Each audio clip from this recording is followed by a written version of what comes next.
All right. All right. Uh, Welcome to episode 37 of the Backlog Chronicles. This week is a special one for us because we can officially, generically, and with all the cliches say that we have become the Three Musketeers. We have added our friend and our brother to the fray, Kevin, who is now a part of us. He is with us. He is officially the third member, and we're so fucking excited, man. I Kevin, am so baby. excited. I am inside you guys now. Yeah, you are, man. You are, dude. And if you're listening, please don't take that literal, okay? He's not inside of us like that, all right? I mean, we're just talking spiritually. But if you know Kevin, spiritually, I'm inside of you both now. yeah. Oh, yeah, I'm man. super excited to be here, man. We're lucky. Man. We're happy to have you. We're lucky to have you. I'm lucky. I feel lucky. I had to I shift around some obligations, and I'm happy to join you guys. This feels good. It feels right, and Absolutely, dude. I'm super excited to be here, and this will be my first official on the crew podcast with you guys. Yeah. So I'm excited. It is. Technically, this is the third time you come.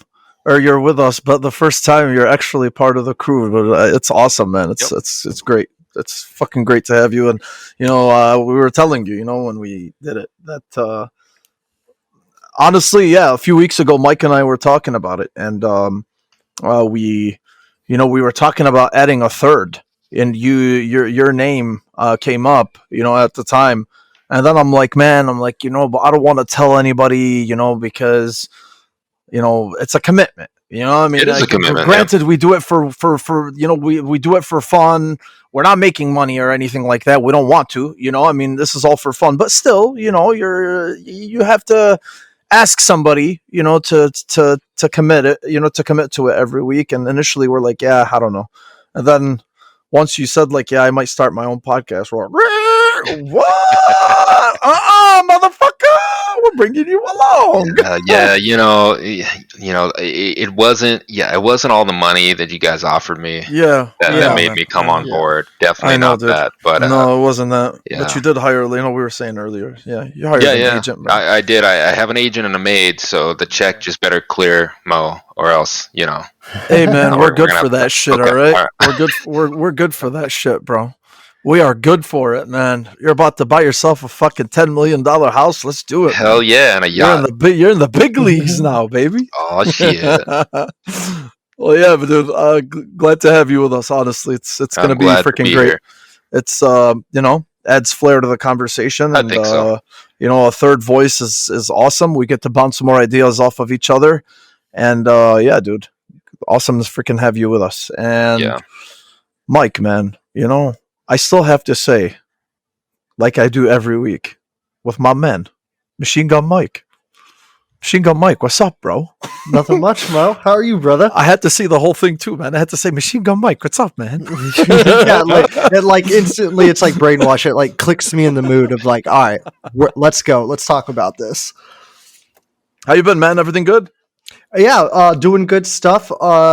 Not jumping around on so many games as I was last week.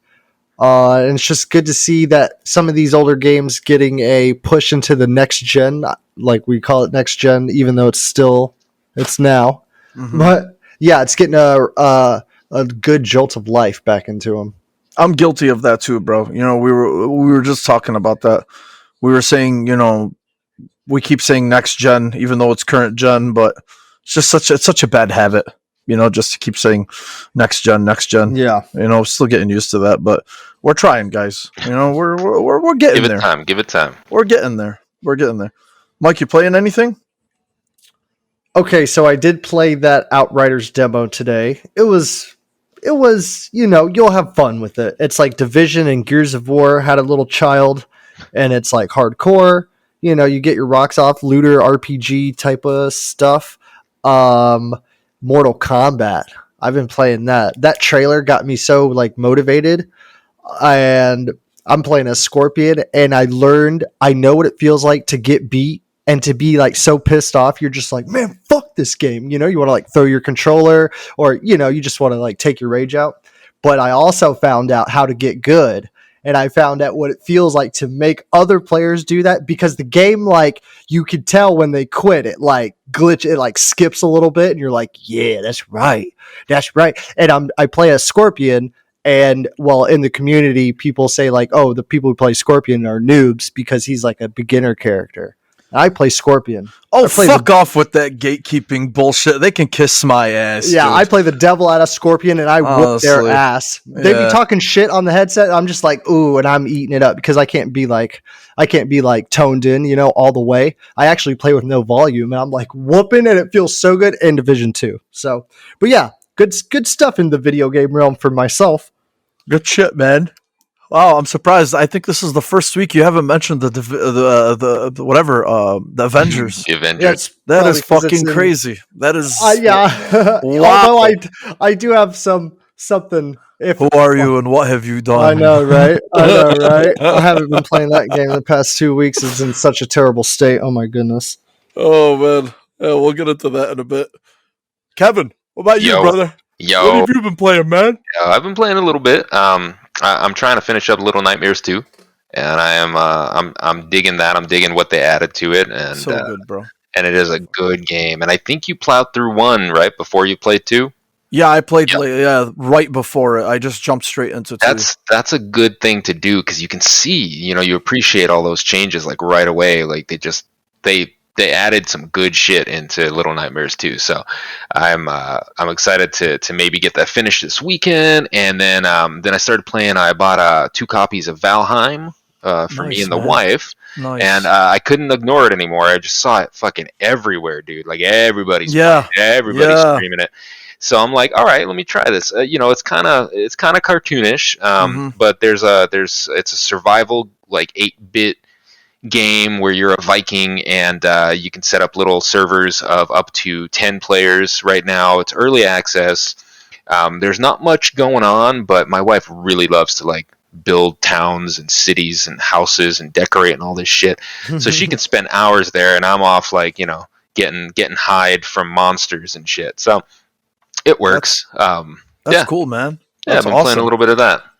That's good shit. That's awesome. Yeah, I was telling you earlier, I've seen it's been everywhere, you know. Not my cup of tea. Plus, I don't play on PC games anymore. I always like seeing those little games get that much attention. You know, it's cool. Yeah. It's cool. You know, that's the thing. Yeah, you pretty much said it.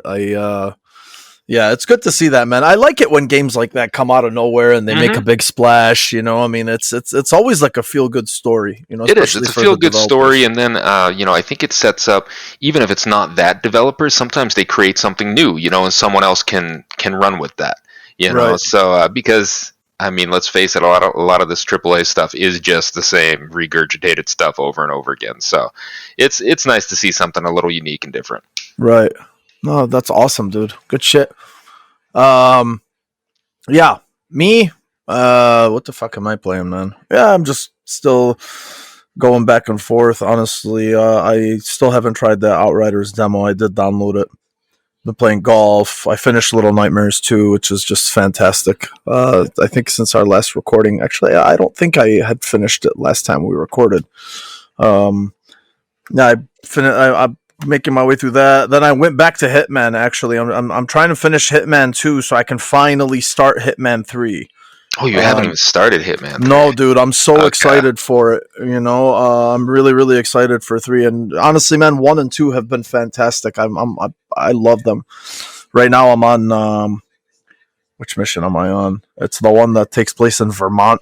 You go to like this freaking nice, pristine, you know, all white 1960s TV neighborhood, you know. So nice. it's what's it called? It's beautiful, dude. It's such a beautiful God. Their mission design is just fantastic. It's so nice, man. Honestly, I don't even want to do shit. I don't want. It's like you walk through the neighborhood and you don't want to commit any violence. You know, I just want to sit on a fucking park bench and just like watch people like grilling and going about their daily lives and somebody jogging here and there. But yeah, that's what else? There's Hitman, and Yeah, dude. Honestly, yeah, I'm all over the place. I don't even know. I keep getting bored. Keep trying to think about what else I'm gonna play, but yeah, there's just a lot of Sometimes shit going that's on. good. You get in that mode where you're just like trying new games just for like 30 minutes and you're like, that was cool. Okay, next. Or like, oh yeah, that one old game, like, all right, I got the gist. Like, I'm good. Like, that was cool though. You know what I mean? Yeah, but sometimes that's not good too because I went through this Yeah. funk last year. If you guys remember, where for like 1 month straight, I did not play a single fucking video game. Right? Like Those I were didn't play sad days. anything, man. I was so bored at that time. So I'm not there, nowhere near there. But yeah, I don't know. I'm honestly like I'm just looking forward to Returnal to come out. That looks so awesome. Mm-hmm. Nope. Oh yeah. All right, so let's get into it. There's a lot of shit to cover this week. A lot of shit happened, man. Every week we always say like, "Damn, bro, is next week gonna be as much? Is the week after gonna be as much?" Man, and just this industry just keeps us giving shit to talk about, and I absolutely love it. The first thing is so Diablo. Blizzard had this like blowout earlier this week, where they finally revealed Diablo 2 Resurrected, which is the Diablo 2 remake, and that just caused big splash. A lot of people. There's a ton of Diablo fans out there. Kevin, I know you're one, which I'll Yes, get to I you in a am. bit about that. I personally have never played a Diablo game. I know. Damn, man. I know, Damn. bro. I know. Turn in I your know. card. I know it's fucking terrible. I know.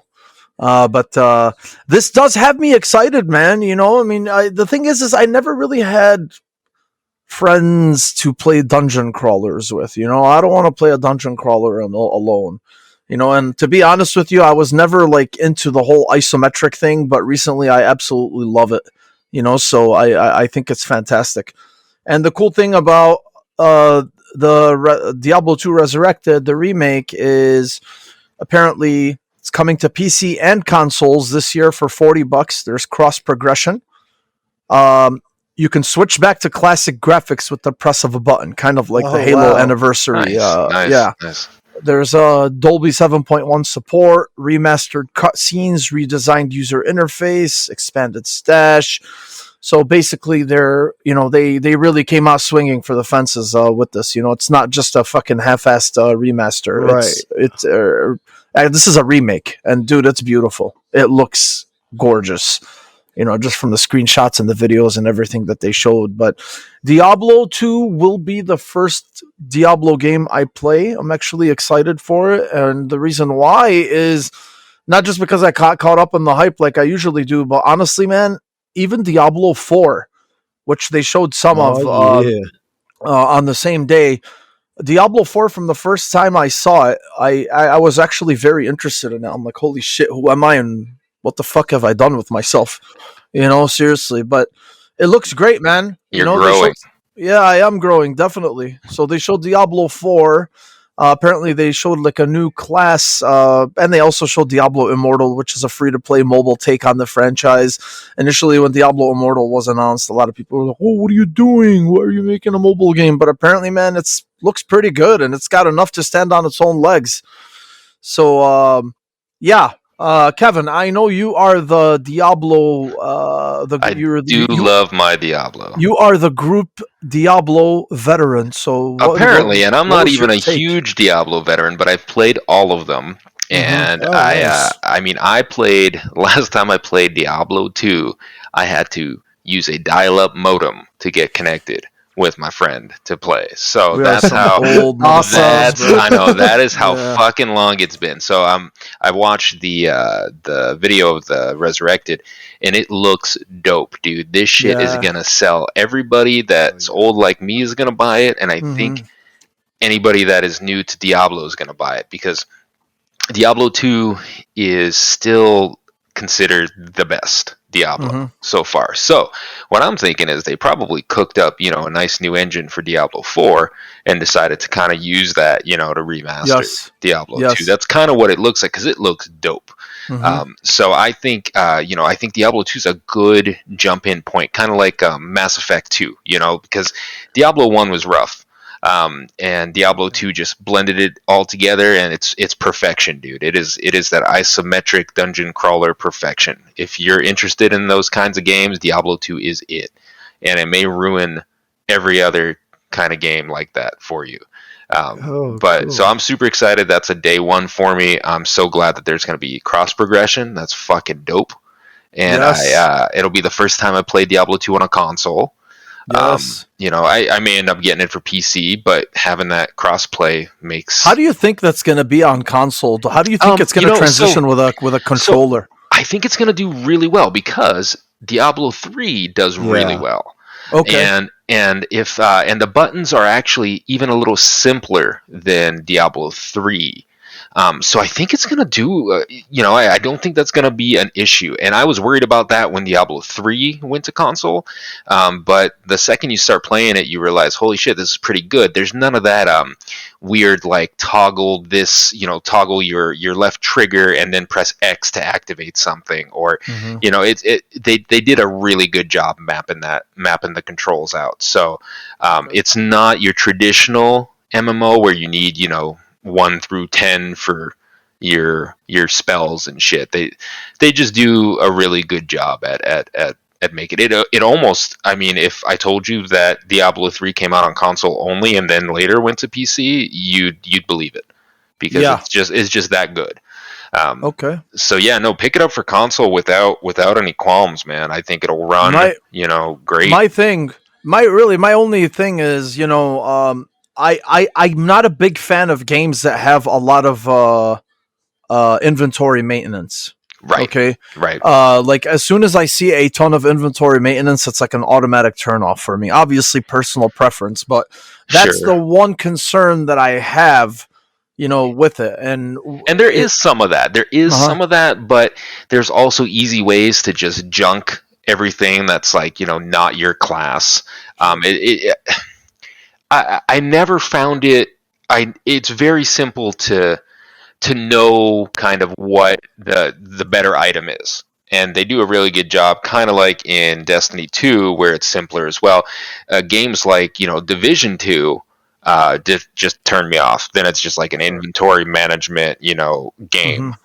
So I'd say don't let that turn you off. I think the inventory management is decent in terms of that kind of game. Okay. No, definitely. I mean, I'm still gonna fucking try it out. Well, you buy everything, so that's the other problem too. So, but I'm looking forward to it, man. Because it's something that I know a lot of people are interested in. So we'll be able to play it together. And I know Ainsley fucking loves Diablo and all these other guys. So, at least like I have an incentive to actually play it with people now. Whereas before I just didn't care for it. Yeah, so, it'll definitely be fun in a group for sure. Yeah, I'm looking forward to it, man. Mike, what about you, man? What's your take on this whole Diablo thing? Are you a noob like I am with dungeon crawlers? Like I played Diablo 3 when it was on some sort of season that like just whenever the Reaper came out. I'm not really sure when that was. But that Reaper character came out, and I was like, okay, I really like Diablo. I really like the way Blizzard showcases and has their little extra cartoons, because they do World of Warcraft. They're just very, they got that quality to it. Yes, and they do, man. They do. Mm-hmm. And I really lead into the whole angel demon stories like Darksiders, and that is heavily influenced by the style of Diablo and stuff like that. So it's like I see those relationships there. I'm like, I love this. I love how dark it is and just like the journey it goes through. Diablo 2 is one of those games, whenever I got heavily into Diablo 3, I wished I could play Diablo 2. I was like searching for it. Like, how do I play this on my computer? Like, I don't even know if I have a good enough computer, but I was on the hunt for it because of just what people said about it. And the loot thing, Mo, like I feel you on that. Like I'm not terribly into the loot thing and like grinding out the same levels to like get that one piece of gear for the role or whatever it is. Like I'm not terribly into it, but I understand the concept of it and it could be worth it. And sometimes I do get that feeling where it's like, ooh, I do want to play this mission, this exact same mission with the exact same enemies, like with your friend. That's why it's fun with your friends, because then it's just like you're just rolling through demons like hordes. And I'm talking if it's like 4 where it shows like rib cages, and 3, like, dude, these demons just like blow apart and it's glorious. Yeah, the isometric thing, that's what I said too. I was like, it's a little cheesy, but I can get used to it. Like, it really does feel like, because I played Diablo 3 on Xbox first, and I was the hunter. Yeah. And R2, he has like this infinite amount of like arrows, like brr, brr, brr, and it's R2, and you aim with the stick, and it's like, it's so satisfying when they like goop up. They're like, and they like blow up. You got so many different kind of enemies. It's very cathartic. Yeah, I just wish it was a little bit closer so you could see that detail in these characters. That was one thing. I was like, how do you zoom in? But yeah, Diablo 2 is going to be awesome. Like, I hope I don't get so Diablo'd out to where, like, when 4 comes out that I'm just like, yeah, I'm over the Demon Angel thing. Like, I'm good on it.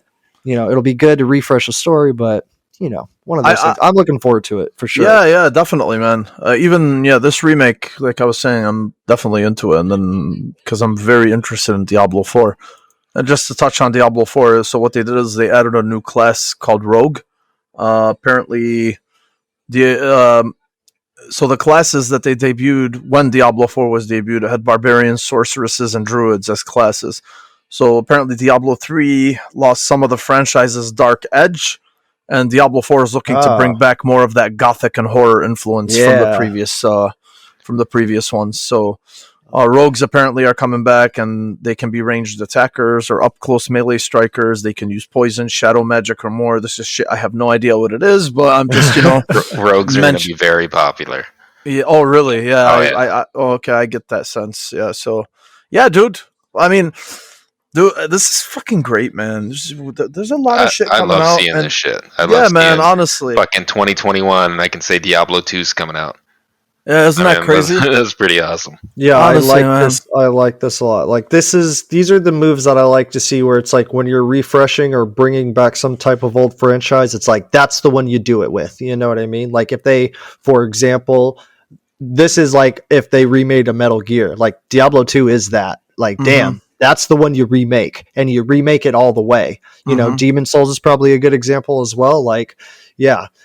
Diablo 2 will probably be like, the one where it's like, oh, I just got into Diablo. Kind of. I bet there's a lot of people like you, Mo, and I feel like that is so badass because it is that good. It is that good where everybody needs to experience it. It's just a nice surprise, man. There's a lot of shit coming out, and just in the next 4 or 5 months alone, and then we still don't even know. And along comes something like Diablo, and then we don't even know what's coming out in the fall. There's Battlefield. I mean, obviously, there might be the next... Actually, no, there's not going to be another Assassin's Creed. God knows what else is going to come out, man, but the fucking Halo Infinite. A lot of time. Yeah, so, good. Dude, like, this year is going to be action-packed, and, man, this is just another thing to add to it. I have a lot to talk about, man. We're going to have a lot to talk about. Yeah, oh, yeah. So, good to see that. And we might be breaking. Real quick. We might be breaking into that time where these companies understand the way of the world with the lockdown or whatever it is, and they're just like, all right, so this is how we do things now, and they like kind of got into step with that. So, that's good to see. Yeah, it is, man. Absolutely. All right. So apparently, Xbox is reportedly holding an event related to the Bethesda acquisition next month in March, which is when it is finalized. Apparently right now it's going through the whole finalizing process in the UK and whatnot. And, we already know about Microsoft announcing last year that they're acquiring ZeniMax, and ZeniMax's subsidiary Bethesda, which includes all these fucking crazy ass studios that make Doom and Skyrim or the Elder Scrolls, and we already know, Fallout, you name it, it's there. Yeah. So apparently, Jeff Grubb from GamesBeat, who everybody knows, in the latest podcast, and the reason why I'm mentioning this is because he's usually pretty spot on about these things. Last year, he did the same thing. He really said a lot of shit that was going to happen. He wasn't right on everything, but he was right on a lot of it. So whenever he mentions things like that, odds are it's most likely going to happen. So he basically said that Xbox is planning on holding an event, some sort of event related to Bethesda in the near future. He said it's going to be a marquee event that Xbox has that leads up to E3 2021. And that's assuming they're even going to be part of E3 2021, which they never are. We talked about this before. They always do their shows during E3, but they're not part of E3. It just looks like they're part of E3. So he said, once the deal closes, they will talk about it in a big way. I don't know if it will be like a full direct style event, but they will make note of it and they will talk about it extensively and explain what it means to everybody. Expect that to happen sometime in mid-March. So we're looking at like a little over 2 weeks. I personally can't wait for this. And the reason why I can't wait for this, most importantly, really, my biggest thing is because I just want this entire conversation about will they or will they not to be just fucking dead.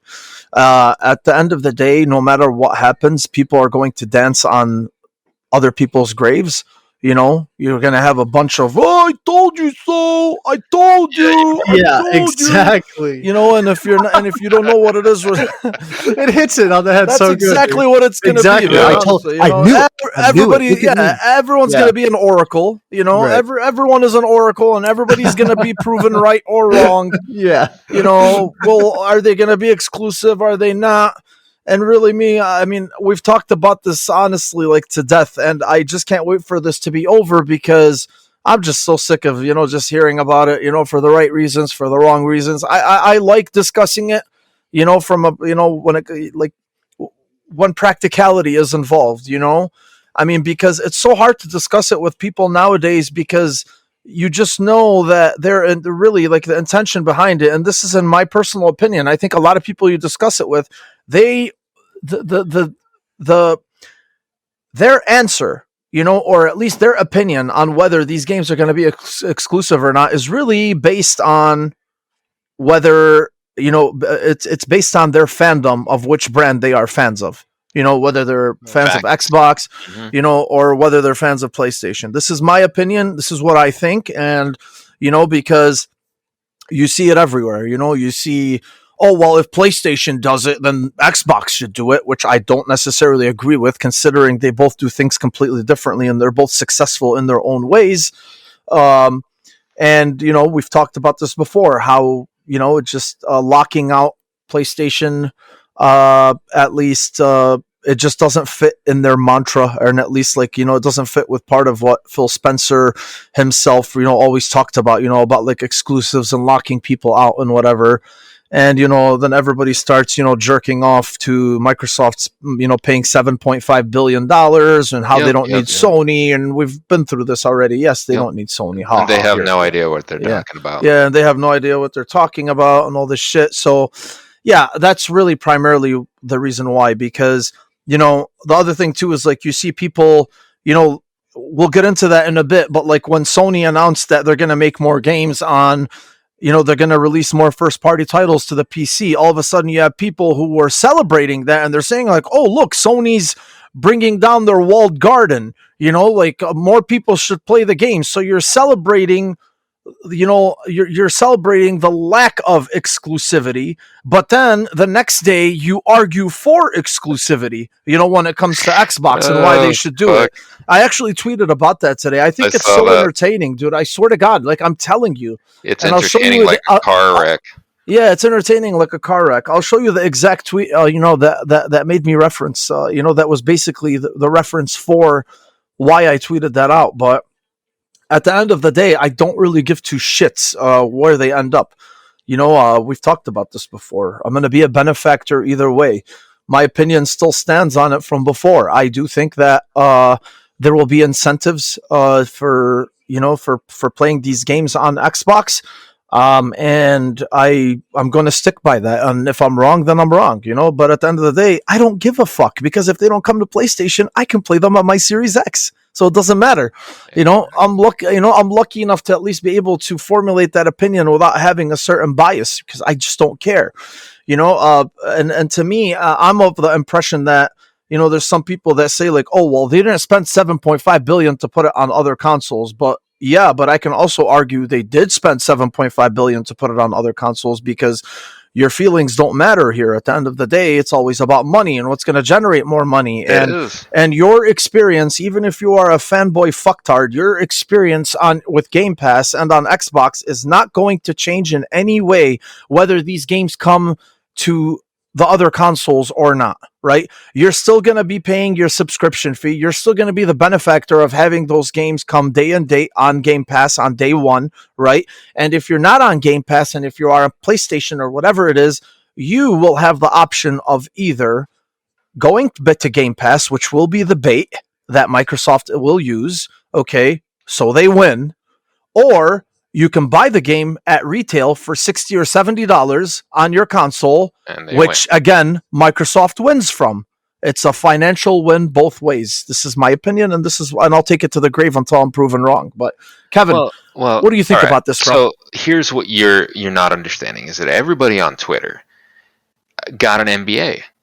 And they are masters of finance and business. They are, man. So they absolutely taking are. That into account, I fully believe, Sony Pony number 12572, and don't forget the anime. Right, with the anime avatar and Xbox Future 152. So I mean, they all have very, very valid and eloquent opinions about this. So to dismiss them wholesale is ridiculous, Mo. Absolutely, but man. In all seriousness, they're fucking just dumb. All right, I don't understand why they have to take into account business metrics into gaming. That is like the farthest fucking thing anybody wants to hear about when they're gaming. You know what I mean? Like, and on that topic, I'm done, because no. They don't know what's going on. They have no idea. Sit the fuck down. Eat the slop that they feed you.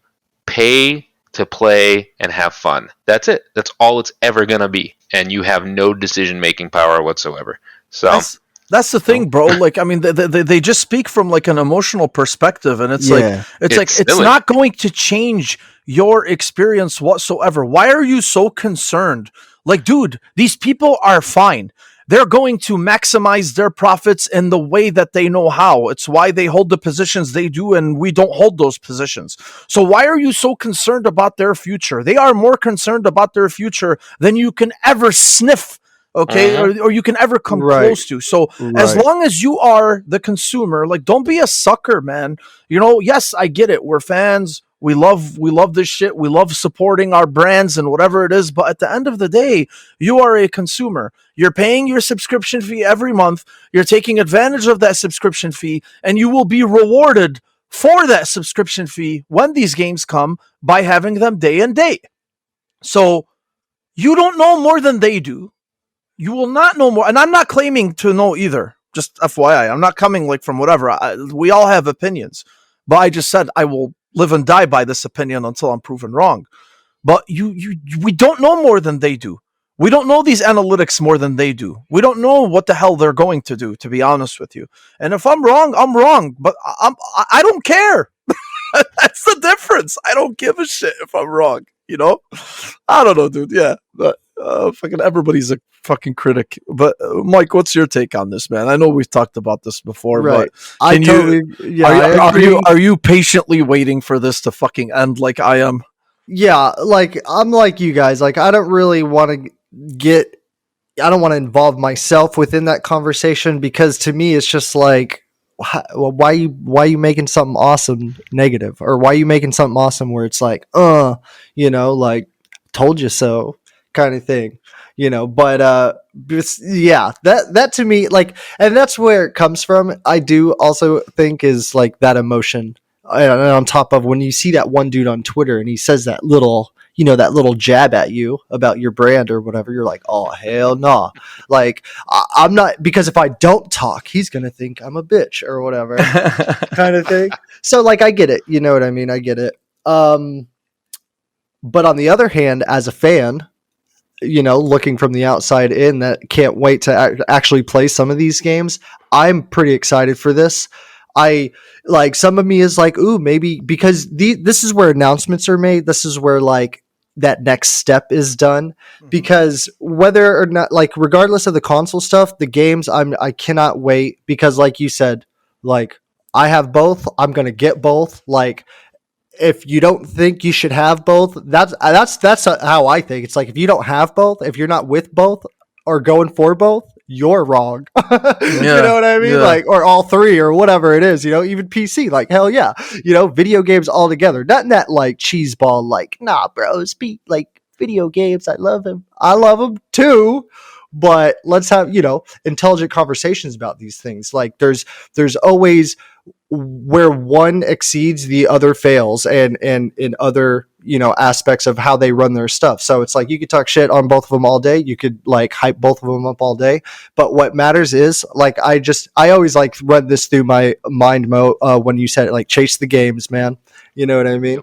So, like, I want to see, like, I think it would be cool if Xbox announced some little cool exclusives. Like, fuck yeah, man. Like, that just gives the Xbox a little bit of that edge, like another, just a thing in there on that vibe that I told you about, Mo, that I want to see from Xbox, Yeah. And not only that, you're going to see, like, the games that they're working on. Like, that one game we only got a small snippet of, where it's a first person. He has, like, a blue flame in his hand and a sword. I forgot what it's called. It's like, yeah, there you go. One word. Right, exactly. Like, I want to see a little bit more of that, because that is very intriguing to me. Like, I like what Bethesda has going on, and I understand, like, the bullshit that they've kind of gone through the past years, but I feel like, they got something that they could give to the gaming community, and it could be very interesting. Like, Elder Scrolls is still getting, like, updates and big expansions and all this kind of stuff, so that's cool to see. It's like one of those games I wish I played or whatever. It's interesting, that shit is alive, so to speak, or whatever, that world or whatever. So yeah, man, yeah, this is the next level for that. Yeah, dude, either way, it's their studios, it's their brands, they own everything. You're going to get that splash screen, whether you're playing on your Xbox or whether you're playing on your PlayStation. And if anybody knows, it was really fucking weird to play MLB The Show 21, the tech test. I bet it was. Yeah, dude. I mean, I'm telling you, man, you start the tech test and it says Sony Interactive Entertainment, and you're like, whoa, what dimension am I in? So the thing is that's a win. Right, that's a win. Right. So if Xbox Game Studios, you're gonna see that splash screen, no doubt about it, on your PlayStation, if the games do come to PlayStation. So there's just a lot of marketing. Yeah. There's so much shit that's beyond our scope here. So right, like, I almost want to mention how, like, brands just slap their stuff on. Like, I want to say, I don't know, I'm not a big, like, advertisement guy, but whenever they slap them on a race car or NASCAR or, like, a fighter or like, it's just kind of like that, where it's like, yo, you're going to get that splash no matter what console you're playing on. We did that, and maybe we're at that level where it's just like, yo, man, everybody's buying shit, like buying companies and, merging and separating and, falling out or whatever the case is. This is a different space, dude. This is, I mean, the second that these companies realize that, holy shit, gaming can be really, really profitable. Yes, there you go. Shit changed. So, yeah, absolutely. So we'll see, man. If this is true, I can't wait for it to come and to be over, because I'm so sick of this conversation. But yeah. Okay. So Twisted Metal series from the Deadpool movie writers. It's in the works at Sony Pictures TV and PlayStation Productions. It's basically going to be a live action series adaptation of the Twisted Metal franchise. Obviously, if you don't know what Twisted Metal is, I don't know what fucking rock you've been living under, but it's very vehicular combat, released in 95. It was originally reported in 2019 that Sony was interested in developing a series based on the games, but obviously it never went through. But apparently these guys, but the writers behind the show are Rhett Reese and Paul Wernick, and these guys are behind the Deadpool and Zombieland films, which I'm a big fan of both. Okay, yeah, right on. So I personally don't know how they're going to do this. I'm happy that they're going to, because Mike, you and I have talked about this before endlessly, about this whole renaissance, with a movie or show adaptations of video game related media, whether it's The Witcher or whether it's Dragon's Dogma or Castlevania or whatever the fuck it is, on Netflix. And now we got this that's coming up. I love the Twisted Metal franchise. I played them when I was a kid on PlayStation 2. Even fucking the relaunch kind of on the PS3, which I still think is excellent. But I don't know how they're going to go about this. It's kind of really too early to speculate how they're going to go about it. I don't know what you can do to give this life, like in a world that's dominated by car combat. Only one person will stay, shit. I just don't like know. Mad Max almost. Yeah, I don't know, dude. I don't think it'll be that good though. Yeah, that's just like, it's gonna be cheesy. Like, you're gonna have a dead guy riding a motorcycle, like Mr. Grimm or whatever. Like Sweet Tooth, man. He's got fire hair. How the fuck do you make that? Yeah. How do you put that in a live action adaptation? Origin stories? Yeah. I don't know, man. All right, let's go around. Let's go around. Honestly, dude, I don't even have much to say about this. Go ahead, man. And then I loved the OG Twisted Metal on PlayStation. I played the shit out of that. Oh, yeah. But man, I want to get your guys' opinions. I'm gonna say this shit is gonna be a flop. I can't see it. I cannot see it. I mean, even with the Deadpool writers and shit, man, it's either going to be a flop or it's going to be fucking some crazy genius shit that we're going to sit back and go, how the fuck did they do it? Yeah. Because it's car combat, dude. Yes. Like, what? Like, half the characters don't even really exist. They're just cars. Like, unless you get into the deep lore in the video games, you never know who's behind half of these vehicles. So yeah, I have no idea, man. So this is one thing I didn't mention. So they say the show is about a motor-mouthed outsider who is offered a chance at a better life, but only if he can successfully deliver a mysterious package across a post-apocalyptic wasteland. Okay. With the help of a trigger-happy car thief, he'll face savage marauders driving vehicles of destruction and other dangers of the open road, including a deranged clown named who drives an all-too-familiar ice cream truck, whom fans of the game will know as Sweet Tooth. Like, this is basically I'm dead. It's right. It's like a fucked up version of Mad Max, like you guys were saying. I don't know. The premise itself. Look, man, I don't want to be pessimistic. I don't want to be a dick, but if they can pull this off, okay, that's the premise. That's cool, But I mean, I guess like they have to find a way to introduce the whole car combat element, and I guess if this is the way that they're going to do it, fuck, man, good luck to them because I don't know. It is an uphill climb. That's all I got to say.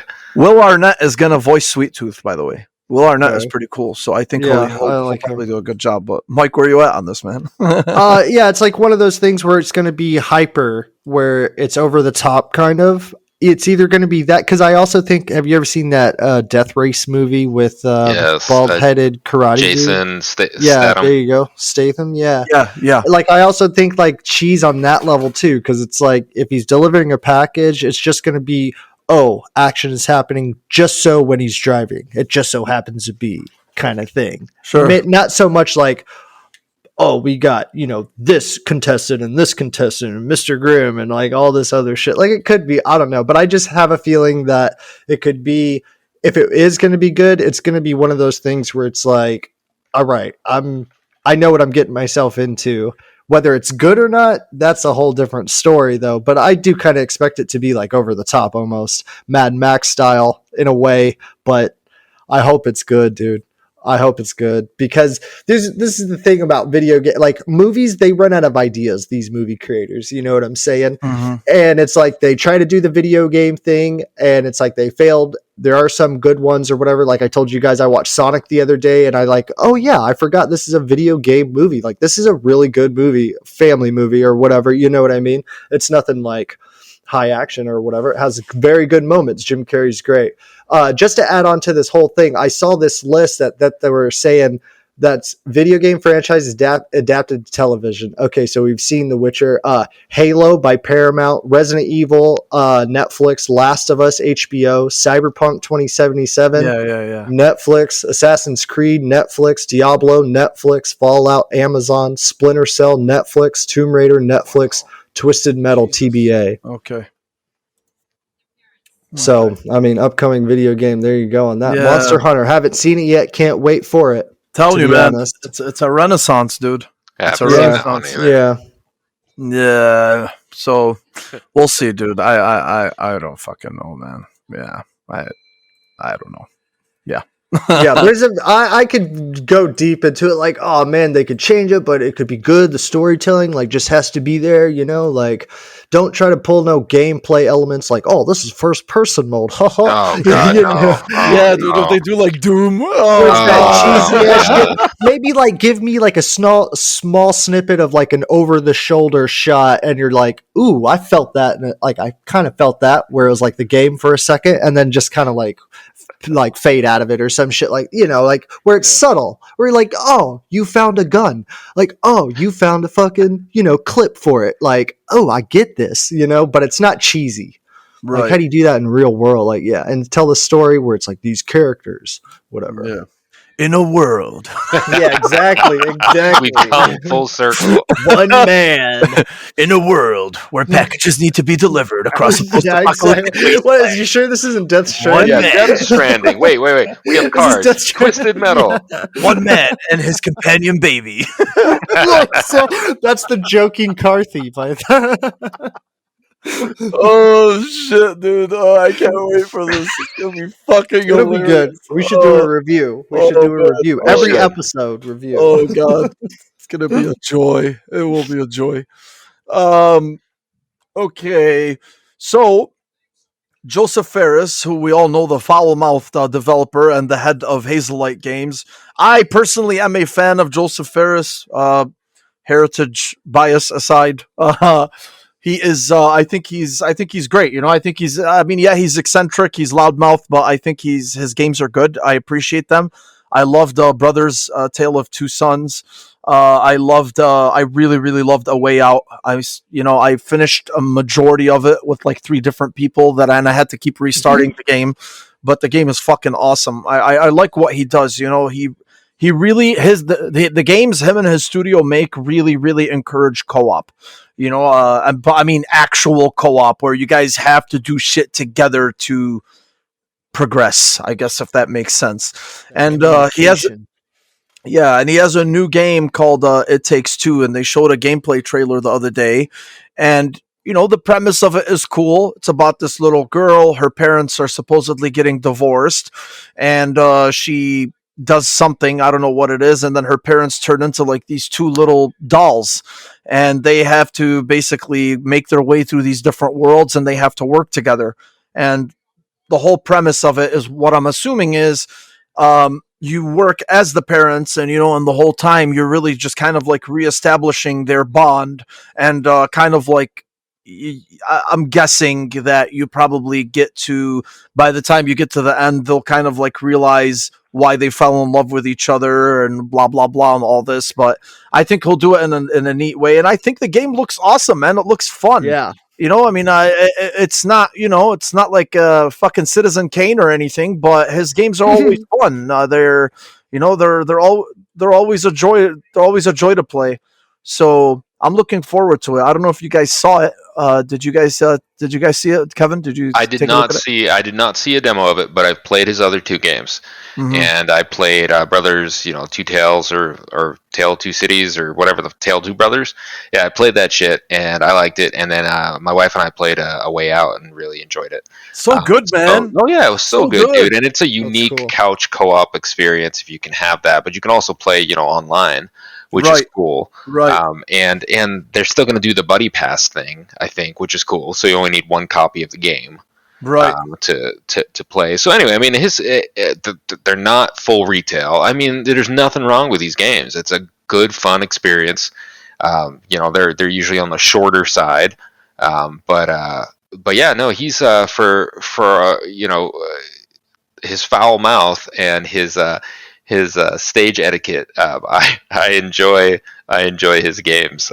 So I'm that's another day one for me, and I'll try to sit the wife down and have her play with me, because she enjoyed A Way Out, except for one like motorcycle scene that she just had to redo over and over and over again. I remember she was so frustrated. She's like, "What the fuck?" But yeah, no, I'm excited, man. I like these games. They're unique, and they're risky, and he's okay with that. So nice. Yeah, cool. Mike, did you play these games? I didn't play these games, but I kind of kept up with some of the games that you guys were talking about because they interested me. I never got to play them. Seeing this one here, It Takes Two, to me, it's so cute and it's so great. It's one of those things where it's almost moving mountains because it's one of those games where it's like if you want to try to get your wife or somebody into video games, like on that level, maybe like a daughter or something, and you're like, yo, let's play this game together. You know, this would be the perfect entry level type of game to get into. It looks great. I bet the story is charming to say, and it's just one of those like couch co-op games, like you guys said, it's great. And I think that is different. Like I can't just hand my wife the controller to Gears of War and be like, let's go slay. You know what I mean? Too bad. You know what I mean? But like she would get into, you're like, oh, I'm some dude. Like, okay, whatever. But with this one, you're a cute couple. It's like it has this like cartoony yarn type of aesthetic to it, which is great. So it's like cute, like, oh, let's help each other out. And if the story's kind of like what you said, Mo, it's like, I could see like a couple playing it and then like they beat it together and they look at each other and like, oh, like I love you too, or whatever. But yeah, that's what I like that. That's like taking gaming to like some type of different level, it ascends the controller and TV. Yeah. So yeah, dude, I'm looking forward to it. I love it. They're always a good time, honestly.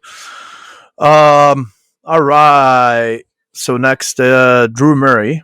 If nobody knows who Drew Murray is a game developer. He's a game designer. He has worked on games like Sunset Overdrive, Ratchet and Clank, and Resistance. And Drew Murray worked for Insomniac for the longest time. A few years ago, he was hired away from Insomniac and to the Initiative when it was formed. It's if you don't know the Initiative, it's a Microsoft first-party studio. It's basically like it is their Santa Monica. It's their Naughty Dog. Basically is what they're calling it. They hired some of the best talent around the world to at the studio to produce games, and apparently they're making Perfect Dark, a complete Perfect Dark remake, reboot, or just it's a reboot. I'm sorry, it's not even a remake. I don't want to say a remake. Anyway, so 3 weeks ago, Drew Murray said that he was leaving the Initiative, and he said, health reasons. He had a death in the family. I think it was his brother. And a lot of people, they said, hey, good luck to you and whatnot. And then a couple days ago, on February 22nd, he said, he put out a tweet and he said, I guess 10 years, 5 games and 6 job titles wasn't enough. I'm excited to be rejoining many friends and former colleagues at Insomniac as a principal designer. So basically, what I got from this is, it seemed like he was, he was just waiting to look, man, whatever the fuck the guy's intentions were, because a lot of people questioned his intentions. They were like, wait a second. They're like, so you went on a sabbatical. You wanted to do a sabbatical. You had a death in the family. You had health reason. You had health problems and whatever. And now less than 3 weeks later, you're back at your old employer. I get the questioning of that. Me personally, I don't really give a shit, because the guy can just do whatever the fuck he wants. But I get why it's questioned, especially because when he left Insomniac, Sony fans were not happy. And when he left now the Initiative, Xbox fans were not happy. Oh my God. So they each got a taste of their own medicine. And, again, motives were questioned and whatever it is. And me personally, I just look at it. I'm like, look, man, he went to the Initiative. He helped build, I guess, what they're going to do for Perfect Dark. I'm sure they have a foundation for the game. They already know exactly what they're going to do and how they're going to make it. And whatever the hell it is, he was kind of like, all right, man, I'm just fucking peacing out. And, his intentions or whatever it is, I mean, there's also not non-disclosure agreements. There's also non-compete clauses, in your contracts. So considering the fact that he worked for Microsoft, one would assume that I'm sure that he must have obviously spoke with them and with the heads, with the with up top and what he was going to do at least. as to why he did not get this non-compete, non-compete clause. Because one would think that if you're leaving a Microsoft studio to be hired by a Sony studio, maybe they would say like, "Nah, man, you can't get that job, within at least 1 year." Or maybe that just doesn't apply to developers, considering they just fucking switch studios, every now and then, like a ping pong ball. So I'm not sure if that itself is. I'm not sure if game developers are the exception to that rule, but I know like when it comes to contracts and stuff, there's definitely non-compete clauses. Fuck, I have non-compete clauses with like, with some urgent cares that I pick up shifts for. Like there's certain services that they do that they don't want me to do within like a 5 mile radius at my own clinic. So bottom line is whatever, man. He's back. He's over there. People are excited, because he's back with Insomniac, and people are like, okay, this guy's like he was one of the heads or one of the brains behind the Resistance franchise. So maybe this means that, people's imaginations are going all over the place. And remember, Sony owns Insomniac. Maybe he's back there, and they're working on the Sunset Overdrive 2 or whatever it may be. But good luck to him, dude. It looks shitty. It looks shady. I understand, but again, I'm gonna blow people's minds. I'm gonna blow people's minds right here. Hit us with it, bro. Hit us with it. Ready. All right. Hold on to your motherfucking shit, bro. Is this your first hot take as a TBC member? Oh fuck! No. It's not a hot take. A hot take would be like, we need his head on a stake. Yeah. But no, he already had this job lined up. Yes. Motherfucker died. He dealt with that shit, and then he announced it. I mean, he probably had to announce it. He probably had a start date and an end date, and that is all that happened. It's a fucking job, people. People think that these developers like are on like some throne. It's a job. It's a job like any other job, and he got either a better offer or was tired of Jimmy that he sits next to all fucking day, or maybe he got better benefits. Who knows? But it's a job. That's all it is. He went to a new job. It happens all the fucking time. And if people were to crawl up out of their mother's basements and get one themselves, they might actually know that that's how jobs work. You float. So do you think that the heads knew that it was always going to be a temporary position? Think about it, right? Like I was just trying to think about it. I'm like, how the fuck do you tell these guys? Like, okay, I'm assuming you would have the respect to tell them, like, hey, I'm going back to my old studio, right? Oh yeah. I'm sure he did. There's no way he just like worked something out with Insomniac. I get he worked there for a long time and he has many friends, and of course they'd welcome him back with open arms. But Jesus Christ, and I think a lot of these guys come in to fulfill a certain thing. So and that's another concept, and this happens in all industries. I mean, a CIO will come in to implement X. It's 3 years. They implement X and they leave. It's expected, but it's never said in that way, right? They don't necessarily sign a contract, but it's assumed that you come in, you get that on your resume, you get that on your caveat emptor. And you move on, right? It's another checkbox. Right. I did this at this studio. So, maybe he never had whatever role he had, and wanted to get that ticked off, and he did. And maybe he laid all that groundwork, like you said, for Perfect Dark, and he's done. And his role is done, and he's moved on. Or it can easily be, shifted to someone else at this point in time. So, I mean, these are high-level dudes, man. These dudes know their shit, and I mean, it happens in the tech industry all the time. Guy comes in for 3 years from. There's one dude, I think his name is John Kellerman, and he's been shifting from Intel to like AMD for the last 20 years. He'll come in, do a project for Intel, get that shit going, then go do a project for AMD for another 5 years, and then they're like, oh shit, I'll go back to Intel. So you see this stuff, and as the gaming industry gets bigger, I think you're going to see more and more of this level of, shifting. It's where they go, where they're needed, they go where they're paid, and they go to fulfill. These guys have like that drive, they want that big fatty resume so that they can be like, I mean, look at the Post. I mean, he's bragging. He likes to do that shit. He's you know what I mean? It comes off like it's not a bad thing. I'm not saying it's a bad thing, but he likes those achievements. He wants some more fucking Chivos on his resume. That's all it is. He's a fucking trophy hunter. That's it.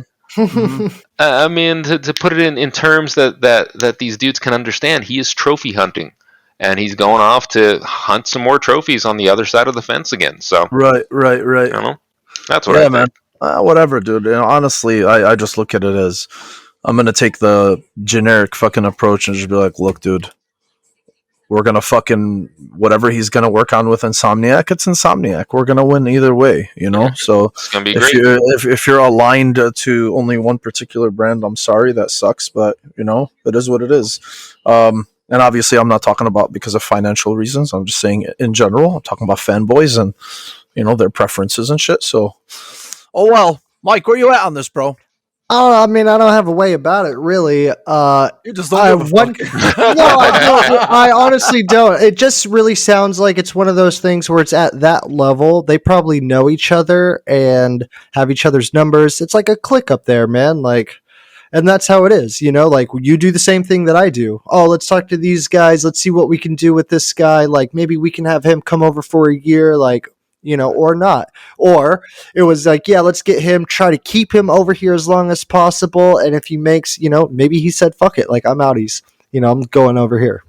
Yes. You know, and yes, it is like how it affects me as a gamer, though, you know, like if I were to really stretch my imagination a little bit, like I just can't even reach to anything where it's like, oh man, you know what I mean? Like I don't care who's making these games or what they're doing, these games just better be good because that's, you know, ultimately what matters. But yes, like once you get into the details, it is a little questionable. Like, but yeah, that's what I think in the end. It's like it probably wasn't that big of a deal because they know each other, and I don't know if that really matters to them. Like who's who? It just matters about how much money like people make. You know what I mean? Yeah. Yeah, so good luck to him. Just make us some good shit. That's all I want, honestly. Okay. Mike, I decided to include this because of your affinity for Avengers. So, you know, apparently we talked about this last week that there's going to be the next gen patch, I think, and that's coming on March 18th. We didn't exactly get into what that next gen patch would entail, but there has been more details about it. And apparently, on the Xbox Series X and the PS5, this game is going to run in 4K 60 FPS, which is actually, it's actually weird, man. You know, like, okay, so they're both going to receive native 4K support, right? The PS5 is going to have two modes. It's going to have native 4K and it's going to have checkerboard 4K. Both of them at 60 FPS, while the Xbox Series X is only going to come with native 4K, right? Now, I'm assuming that the series... Now, I don't know if this is because of, you know, marketing stuff or, you know, some contractual shit between Square and Sony. Obviously, they have the thing for Spider-Man, the deal that they have together, but this kind of like reminds me of Cyberpunk and how it was, you know, on the PS5 and the Series X. On the PS5, it was offered performance 1080p, and on the Series X, you had performance 1080p, which is both 60 FPS, or it was in like 1800p or something like that, but at 30 frames per second, which is the way I played the game because it just looked sharper. So in this case, but the thing is I don't understand why the native 4K and the checkerboard 4K on the PS5. The only conclusion I have is because I'm guessing checkerboard 4K will run a more consistent frame rate, you know, versus native on the PS5, you know, because again, you know, as we know, the Series X is a more capable machine when it comes to raw processing power. So, and the weird thing is, you know, if you look at like Digital Foundry's analysis and all this shit, checkerboard really is as close as you can possibly get to native. I mean, they said you have to really come up close to the screen and look for artifacting in order for you to tell the difference between checkerboard and native. You know, games like God of War, for instance, you know, we said last week, it's checkerboard 4K but it finally got a 60 FPS boost on the PS5, and it still looks like one of the best games on the market, as it rightfully is. And that's really the only thing. I don't know if it's marketing, or I don't know if it's because, they just feel that Checkerboard will be able to hold a more consistent frame rate. I'm excited for this, man, because, just bringing the game, and then on top of that, there's going to be higher resolution textures, improved heroics, armor destruction, faster load times, screen space reflections, contact aware sharpening. I don't know, all this fucking tech bullshit. Higher resolution translucency, improved ambient occlusion, improved anisotropic texturing. This is awesome. The game seems like it's going to look significantly better than it did on the last gen consoles. And even on the last gen consoles, man, it wasn't a slouch when it came to the visuals. So I'm gonna play the campaign. I'm going to play it on the Series X, 100%. Mark his words right now. On February 26th, he said he's going to play the campaign. No. Hold on. I never said I was going to play it when it's released, but I am. This gives me. However, this does give me an incentive to actually finally play the campaign, because I did play the demo when the demo first came out, and I actually do have the games. I popped it into my my Xbox One X at the time. I did play the initial mission, which is really, it was the demo, or it was the same mission, on the bridge, on the Golden Gate Bridge. Yep. And then I was like, you know what? I'll come back to this later, right? And then once they said that once they announced that they were making some enhancements, I'm like, all right, man, you know what? I can wait. I don't have to play this now. But Kevin, you know what, Mo? Does this incentivize you at all? I will play it with you. I will play it with you, because I do not own the game. Okay. So I was waiting. That's all right, man. You can buy it for like $5 now. So you can. I know. Yeah, seriously. I was waiting for it to play well, because it didn't play like I wanted it to play on my Xbox One X, and so because it was struggling, you could tell it was struggling with all the particle effects and all that shit. So I'm a frame rate whore, and I'm excited for it. Now, when the whole checkerboard versus native 4K, I don't know that. I think people take native 4K to be more than what it really is. Yeah. I mean, most people can't even see a difference between, like checkerboarding or DLSS or any of the other kind of, fake 4Ks that are out there. So, and we're going to see a whole lot more of that, I think, with AI and ML, machine learning, computing this kind of shit for us. I think native 4K will be a thing of the past in 5 years. Like, I don't think people will care. It'll look good. It'll be 4K, and how it gets there will be done by shit that you shouldn't have to worry about. And like you said, some of the best games aren't native 4K. Some of the best looking games aren't even native 4K. But it's a weird choice. And I think, like you said, a checkerboard leaves some more room for them. Maybe they have, slightly better effects on that version. Like, it's sort of a performance mode versus the native 4K, where all that because man, processing 4K is a task. It's a job, and even new NVIDIA cards can't do that well. So finding these other methods of making a crisp 4K image while retaining a good frame rate, that's the way to go. Native 4K is just kind of, and I think Microsoft learned that, because that's what they promised with the One X, and that kind of got them in a hole. So I think here's my only thing. Honestly, I agree with you. Native 4K is just it's just dick swinging, like at this point. But realistically speaking, I think this generation, if the games are going to be able to do native 4K 60 FPS, fucking great, right? Yep. But I would prefer visual fidelity at the cost of resolution, so even dynamic, man. I think if more of these developers keep employing dynamic resolution, yes. just to maintain that beautiful crisp 60 FPS minimum, hey dude, that would be great. Yep. I mean, honestly, look at Demon's Souls on the PS5. It's one of the best looking games that have come out on these new consoles, and if you play in the performance mode, it's still drop dead gorgeous.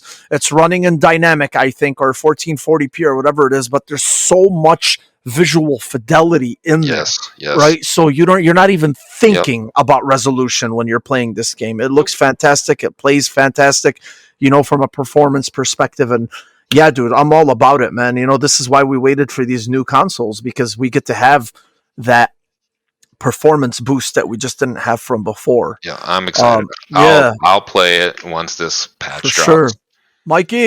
Mikey, we're talking about Avengers, Mikey. Bro, I will tell you, this game needs any update. Like I said before, it needs any update that it can get. I'm not exactly there in hardware when it comes to like 4K and stuff like that. But yes, anything that makes this game be able to run better, be able to run more things inside the game, it needs it desperately.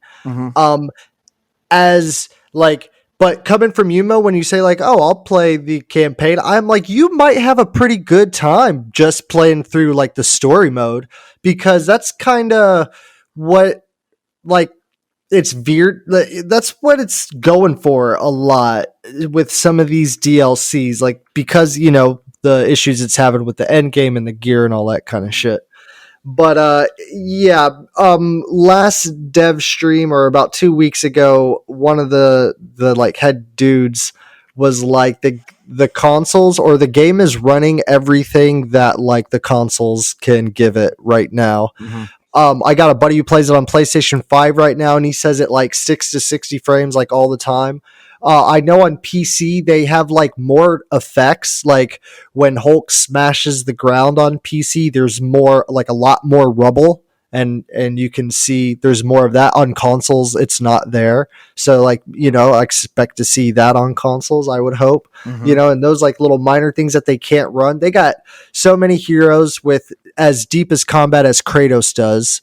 So, you know what I mean? On top of like what they're doing with all the enemies and all the looks and stuff. Like, if this next generation upgrade helps run the game in that regard, like, man, it's one of those things that March 18th can't come sooner for this game. Not only for the game itself, but for the fans in the community, because boy, oh boy, like I said, right now it's in such a bad state that I have stopped playing it for the past 2 weeks. Like, and I don't want to play it because I know there's nothing to be gained out of it. And on top of the characters are bugged. So it's not like I'm going to even feel like the combat is satisfying, because these characters aren't getting their damage buffs or their status damage. That's coming within, soon, within the next patch. At least that's what that was announced today. So I'm like, all right, cool. So I mean, with Anthem having the fate that it had, with it like going, 6 feet under or whatever, like, it's, it is kind of, I'm scared for this game in a little bit, dude. But I mean, you get games like Outriders that's coming out. It's kind of the same concept, no live service though. You know what I mean? So it's like, it's both games published by Square Enix. And at least they're still working on it. It's not going to flop sideways like Anthem. That's what I say. It's technically a flop, but they're still working on it, man. Honestly. That's what I tell people as well. On the optimistic side, yes, it's like, but the changes that need to be made are being made. Yeah, sometimes they take a step back. Sometimes, you get fucked up. I understand, like, however, to make a game, like it happens in Warzone all the time, you fix one thing, it kind of like makes another drain in the other like side of the wall or whatever. Like, how do I patch all these holes up? You know what I mean? Yeah. So that's why I say, like, they can't do anything more unless if they get more power or whatever it is. And I just hope that, like, with these upcoming patches and, they just keep on the grind with it, like, this game will be good to go here in about like a few months, if you're fresh off the market. Like, I just bought this game on sale, or I just got it here in a few months. You're like, whoa, there's a lot of content here. Like, cool. PlayStation community still goes hard on it. So, it has its up and downs. It's not pretty, but you know what I'm saying? I still like it and love it, but I've not felt good about it in 2 weeks. So it needs it. It needs it. Yeah, man. No, for sure.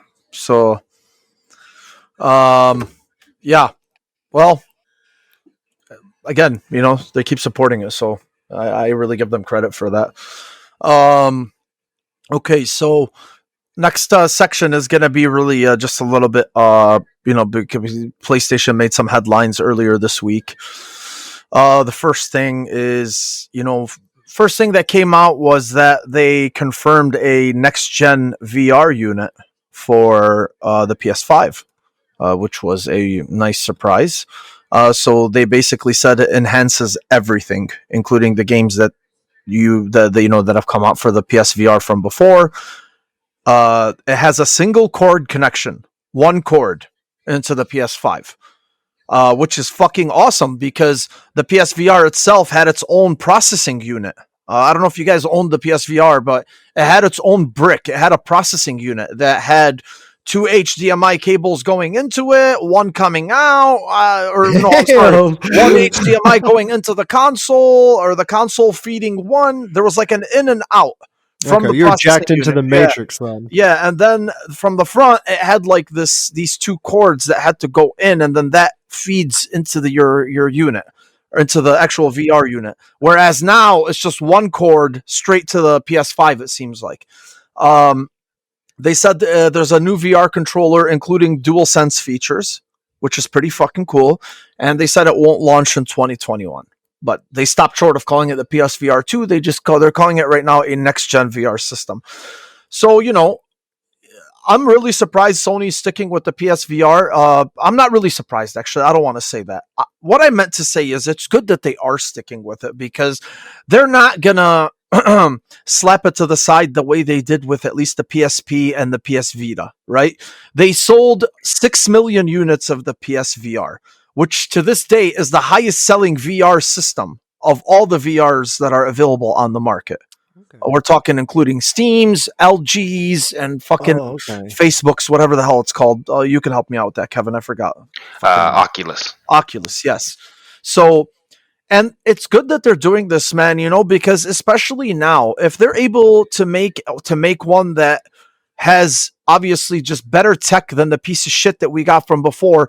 The PSVR was really just an intro unit. It was just something for somebody to get into VR gaming, to kind of experience what VR gaming is. And it did have a few awesome games, man, including Blood and Truth, Astrobot Rescue Mission, which is fucking phenomenal. I've talked about that before. And I can't remember right now off the top of my head, but it did have a few gems. And if these gems themselves, advancing the tech in this thing, and we don't obviously know how much it's going to cost, but advancing the tech in it so it can be at least closer in parity with the more advanced units that run on the PC. This is awesome, man, because we might be able to get a lot of the games that they have on PC that the PSVR just wasn't able to do, unless you're fucking playing it in like 360p in each eye, so yeah, this is good, man. Honestly, I read an article too that that says like it's good that Sony is actually sticking to this, because it helps push the industry forward. Granted that the VR market is still a niche, whatever you want to say, it's still that kind of market, but it's good to have at least a major console or video game player at least stay, dedicate more, towards this niche market.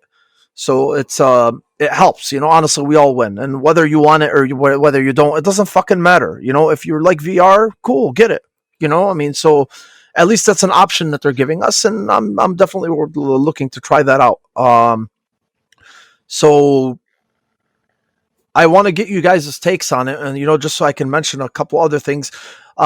Days Gone is coming to the PC this spring. And apparently an interview with Jim Ryan, who is the head of Sony Interactive Entertainment, he basically said that more more Sony titles will start coming to the PC, which really sent a shockwave, because people are like, oh my God. Yeah. What the fuck is going on? Like, for real? This is crazy. Wow, Sony is doing it. Now, obviously, he didn't say that they're going to be day and date with PC, because, people are fucking morons, but he did say that they will start porting more and more games to PC, which is fucking amazing. You know, I mean, it's good. PC gamers get to play. You know, I'm of the impression that Sony lives and dies by their consoles and their sales. So I think they will probably maintain their first party releases at least for the first year on the PS5, maybe first year to 2 years, and then port over to the PC the way they're doing it now. I'm literally taking this as he said it. We're bringing more of our first party titles to PC. That's it. I don't think they're coming day and date like some idiots think they do, you know? I just don't think so.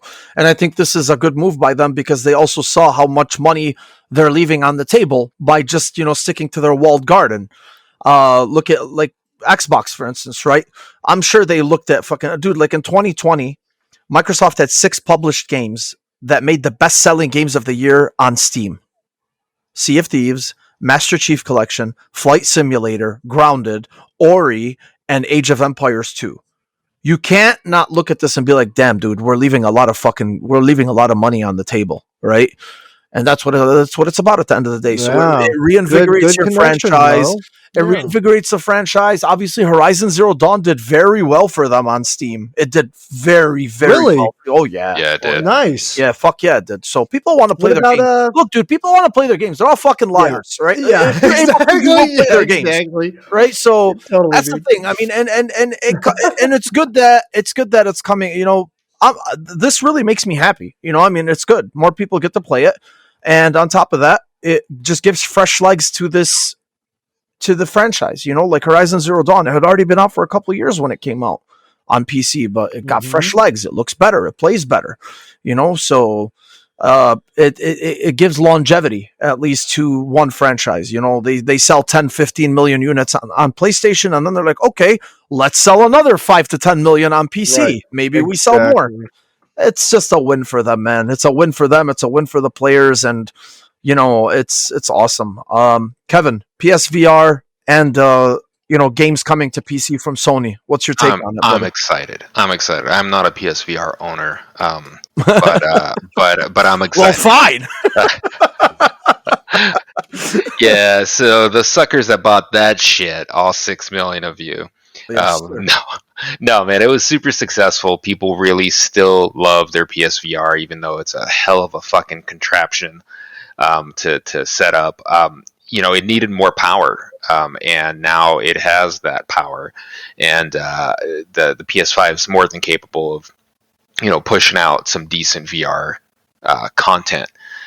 So that's going to be huge. They've learned from the PSVR, which was like, I feel like the PSVR was a tech demo. Yeah. Yes. And that started flying off the shelves, and they were like, oh shit, we need to make some games.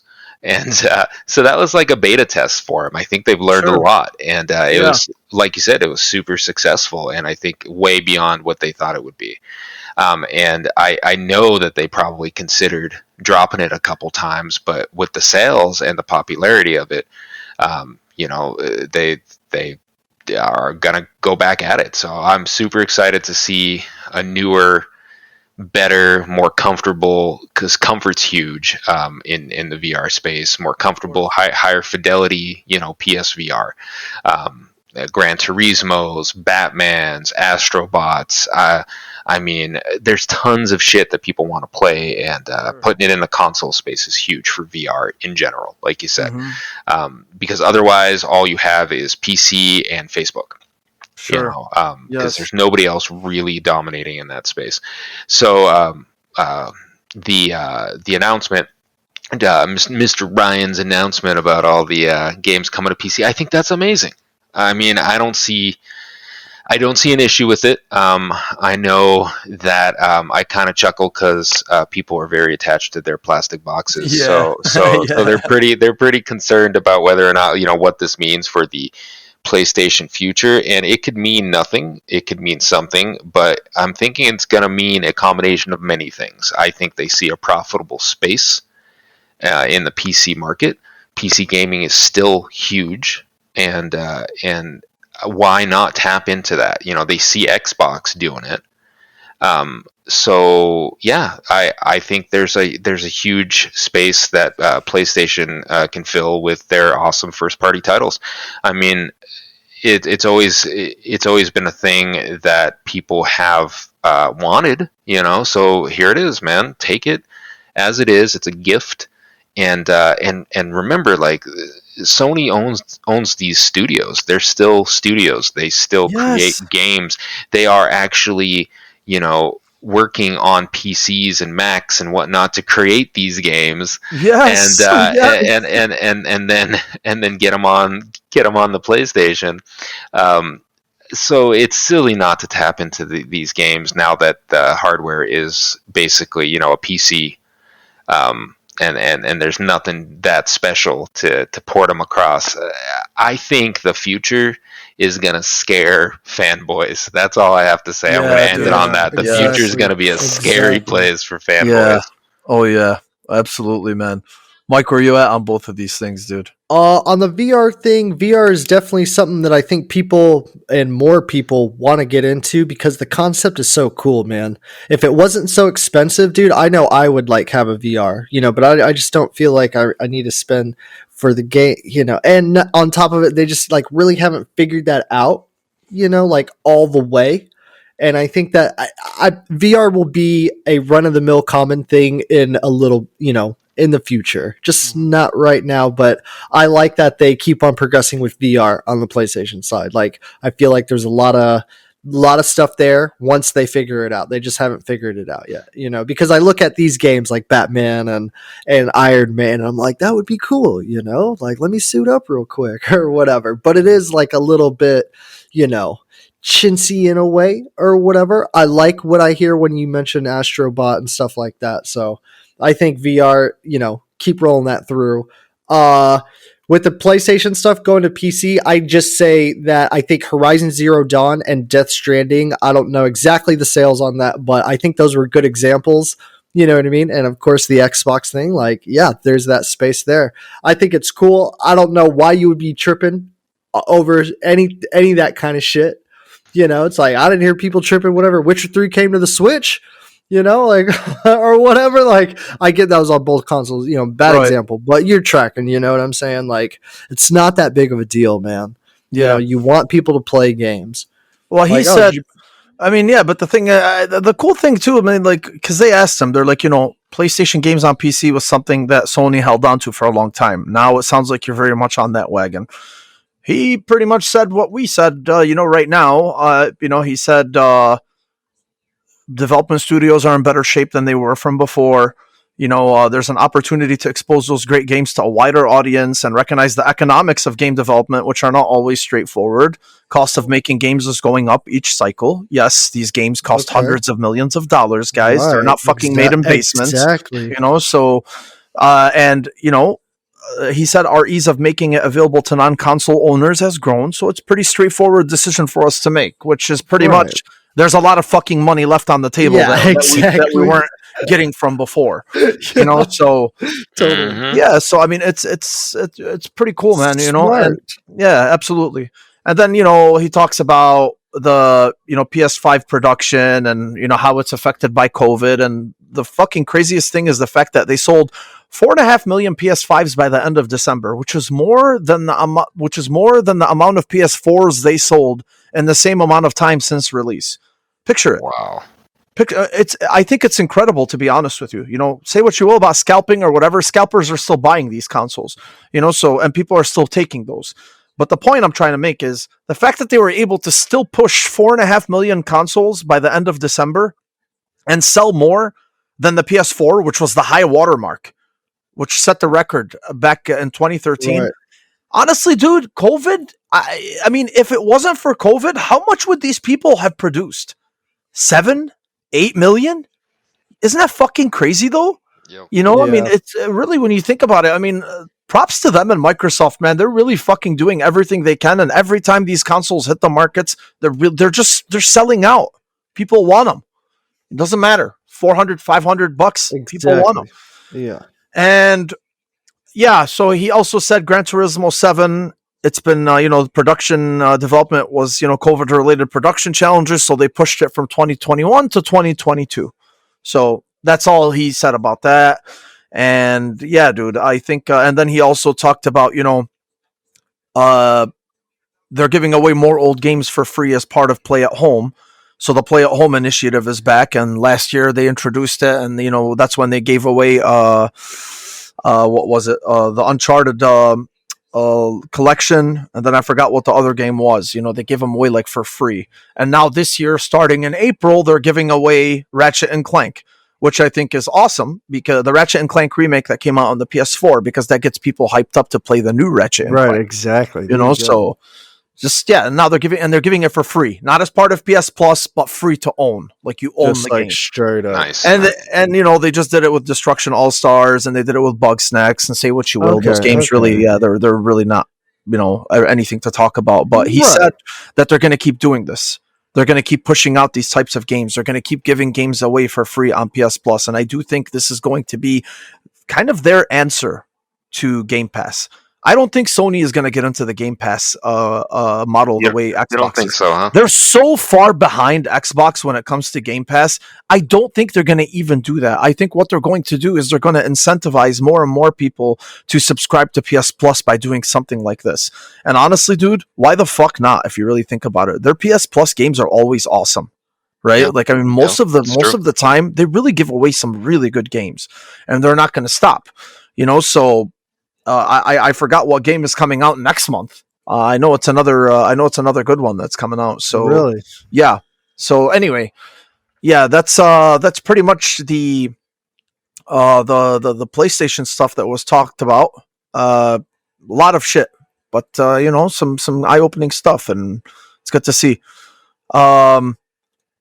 Quickly to touch on it. Tony Hawk's Pro Skater, the remake, Tony Hawk's Pro Skater 1 and 2, the remake that came out last year. Apparently, Activision announced that it's going to get enhanced for the PS5 and the Xbox Series consoles. And they also said that, so 4K, 60 frames per second on the PS5 and the Series X. So it's either going to run at 120 frames per second in 1080p or 4K and 60 FPS on the Series X and the PS5.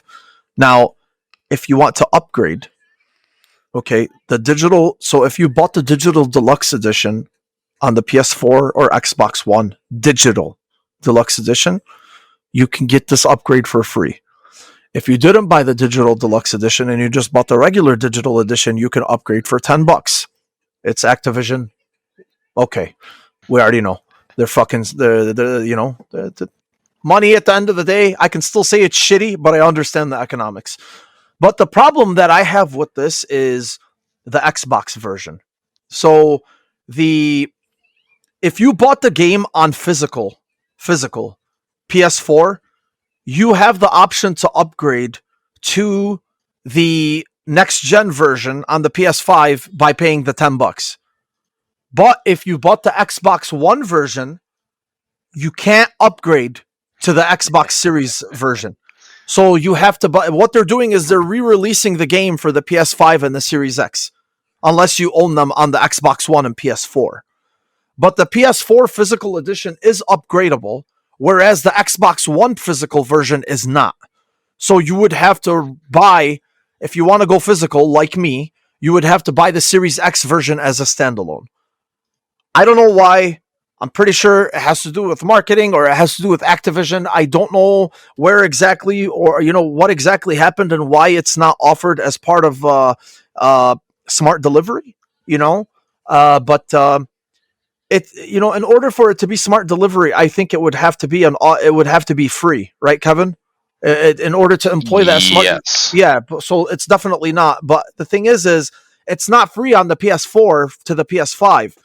So I'm wondering why this happened on the Xbox side, and I wish I could figure that out because it really fucking pissed me off because I have the Xbox One version. I have some insider info. Ooh, and spill it, baby. I'm see, pretty Mike, sure. See, Mike, you see why we brought him along, man? Yeah. All right, so the insider info, you ready for this? This is also going to blow your mind. Oh, shit. Is that Activision is deep in bed with Sony. Oh, my God. that's what it is. I think you're right, bro. And they already did it for Call of Duty. Yes. Yes, and now, yes, zombie mode. Yes. And then this next one with like the special weekends and shit, because they get in bed together on the weekends. So now Sony is just getting it in deeper. That's they're wedging it in there, man. Pretty soon they're just going to become one. That's my opinion on this. But, I definitely think they're in bed with each other. Yeah. It is kind of shady, though. It pisses me off because I don't think technically there's any reason for it. No, but the thing is even if they are in bed with them, which I completely agree with, it's just fucking bullshit that you're just completely locking out people.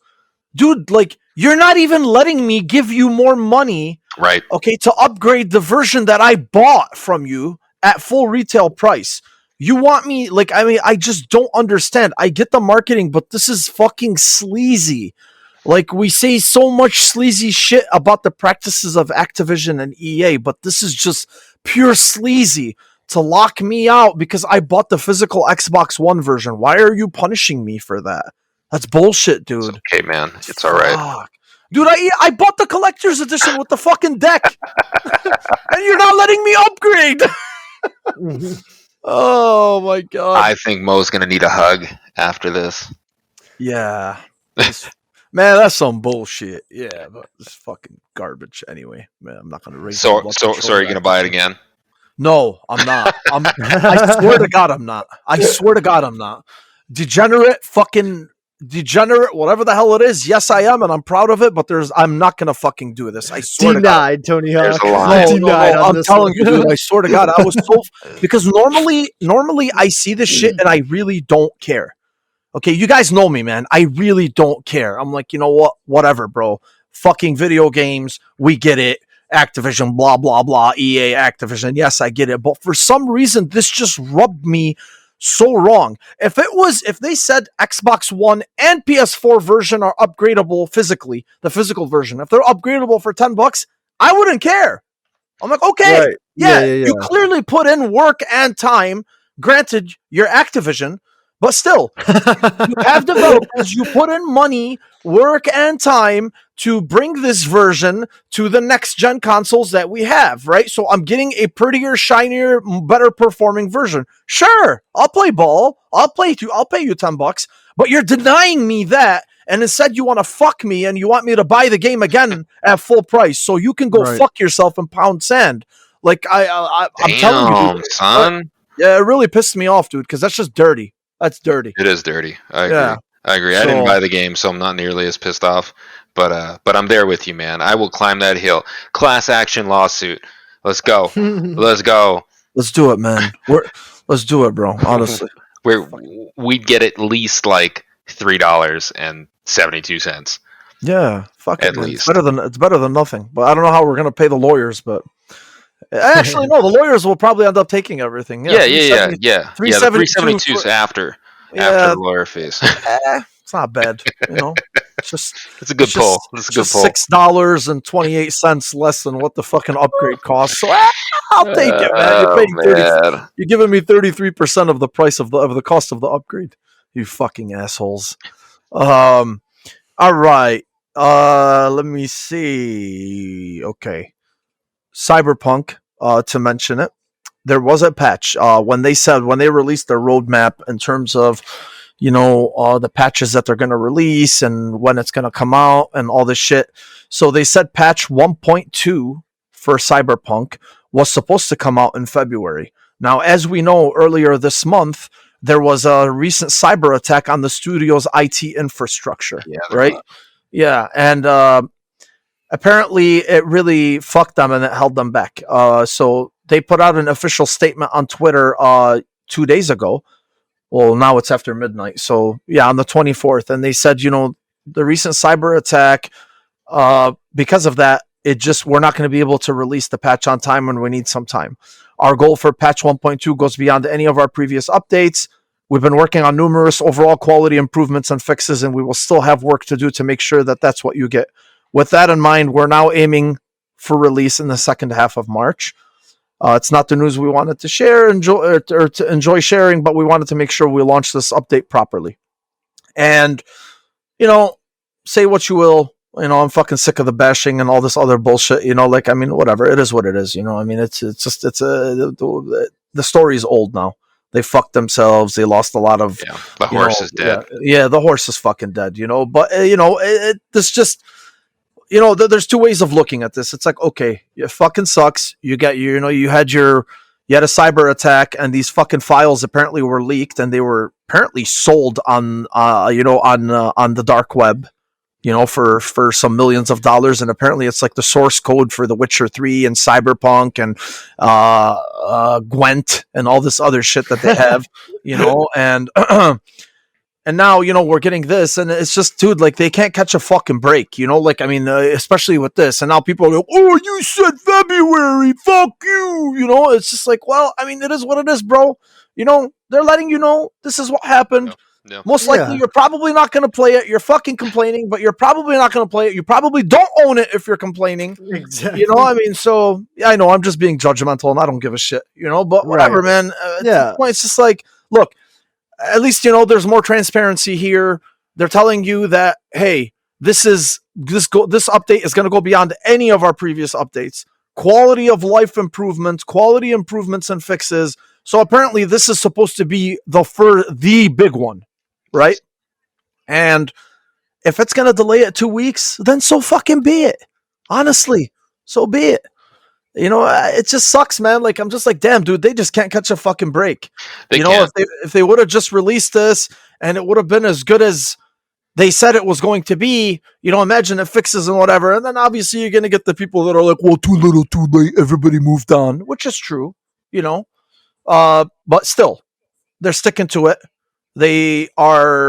They're going to try to, they said themselves, they're going to try to win back as much fan goodwill as possible because they shot themselves in the foot, which I completely agree with. They really fucked themselves and killed all the hype for the game. Man. So yeah, dude, that was a lot of hype. Yeah. There was a lot of hype. And I do want to revisit the game at some point. I do plan on doing a second playthrough, but whatever, dude. I might just do it once they fucking drop that second, the next gen, quote, the next gen version. I get the quality of life improvements, and I'll see what people say about it when they do come out, and maybe that'll kind of like take me out of the woods. But I mean, again, man, I put 140 hours into it. I did my first playthrough. I loved it. Time. Yeah, I got enough right now. I'm not dying to get back to it right now, honestly. Give me that next gen version. Give me this quality of life improvements, and then I'll start thinking about that second playthrough. Kevin, where are you at with this? Yeah, the horse is dead. I made some comments on Twitter during when they announced their cyber attack. Yeah, I've been in the cybersecurity field. They fucked up royally because it wasn't the first time, and I don't think they took any steps to mitigate it. They didn't learn anything from the first time, basically, and they didn't. With all this attention. And they should have done an audit. They should have seen, what was going on. So I'm actually more concerned about that and the way that they ignored that than fucking a delay in a patch. I do feel bad for them, and part of me doesn't feel bad for the people up top, that ignored all this shit that they're in charge of. So I feel bad for those employees and those devs that kind of went on this boat ride, and here they are. But again, I'm kind of waiting on the next gen patch to finish off the game. I had no issues with it. Maybe this patch will get me back in. It just kind of fell off my radar. There's a lot of shit going on, a lot of work. Yeah, absolutely. But yeah, the horse is dead. Let her be. Again, I wish they could just kind of fall off the radar like No Man's Sky and just come back. Dude, we've said that so many fucking times because that would be just a stress relief for them. Delete your fucking Twitter account. Yes, delete the account. Just disappear, dude. Make go people away. Do you remember when No Man's Sky did that and people went by the offices? Well, they even went by the offices that they were at, and the offices were dark and shit, and people were like, "Are they dead?" There was pictures out on Twitter and shit. Do that, man. Disappear. Mm-hmm. Wow, I did not know it was like that. Yeah, dude. No, Hello Games, they went fucking dark. AWOL. I mean, AWOL. You know, I mean, so Awesome. yeah, they like nobody knew what the hell was going on, and then obviously the rest is history. But Mike, where you at quickly with this? Are you gonna get back to? Are you thinking about getting back to it anytime soon, or is it just a lot of shit? Yeah. The Cyberpunk will kind of always be there for me because I like everything that it has to offer. Yeah. It sucks what happens to it. Anything that makes the game better. Like I said, like it's one of those games like The Witcher 3 to me where it's like I'll revisit that game many times probably, you know. So anything that helps this game out is good. But damn, CD Projekt Red cannot Can't catch man, a they fucking they break. can't, dude. They can't. Sucks, man. It fucking sucks.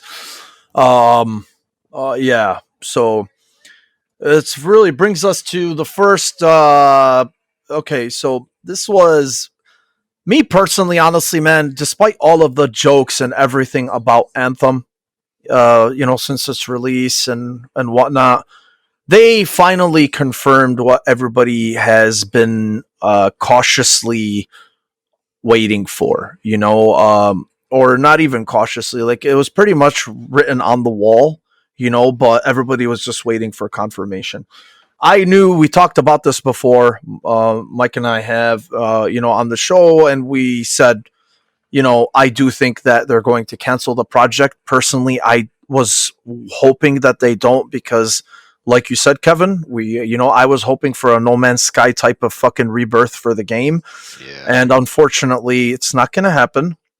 BioWare put out a whatever the fuck you call it, a statement on the 24th, 2 days ago, saying that in the spirit of transparency and closure, we wanted to share that we've made the difficult decision to stop our new development work on Anthem next.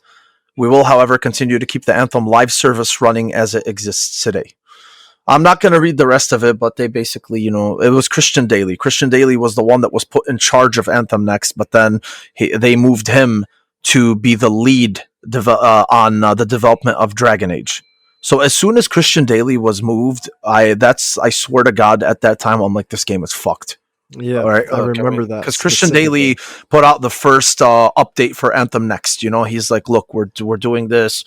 We're really passionate about it. Blah blah blah." But then they were like, "Why don't we move you to Dragon Age?" So if you put somebody that good and that talented to work on Anthem, but then you move him to Dragon Age, what the fuck does that say? That pretty much says that your priorities are somewhere else, and this is dead in the water. I think this fucking sucks, to be honest with you. I swear to God. Like, I know a lot of people that were genuinely really sad about it, man, because it was a pretty shitty bait and switch, to be honest with you.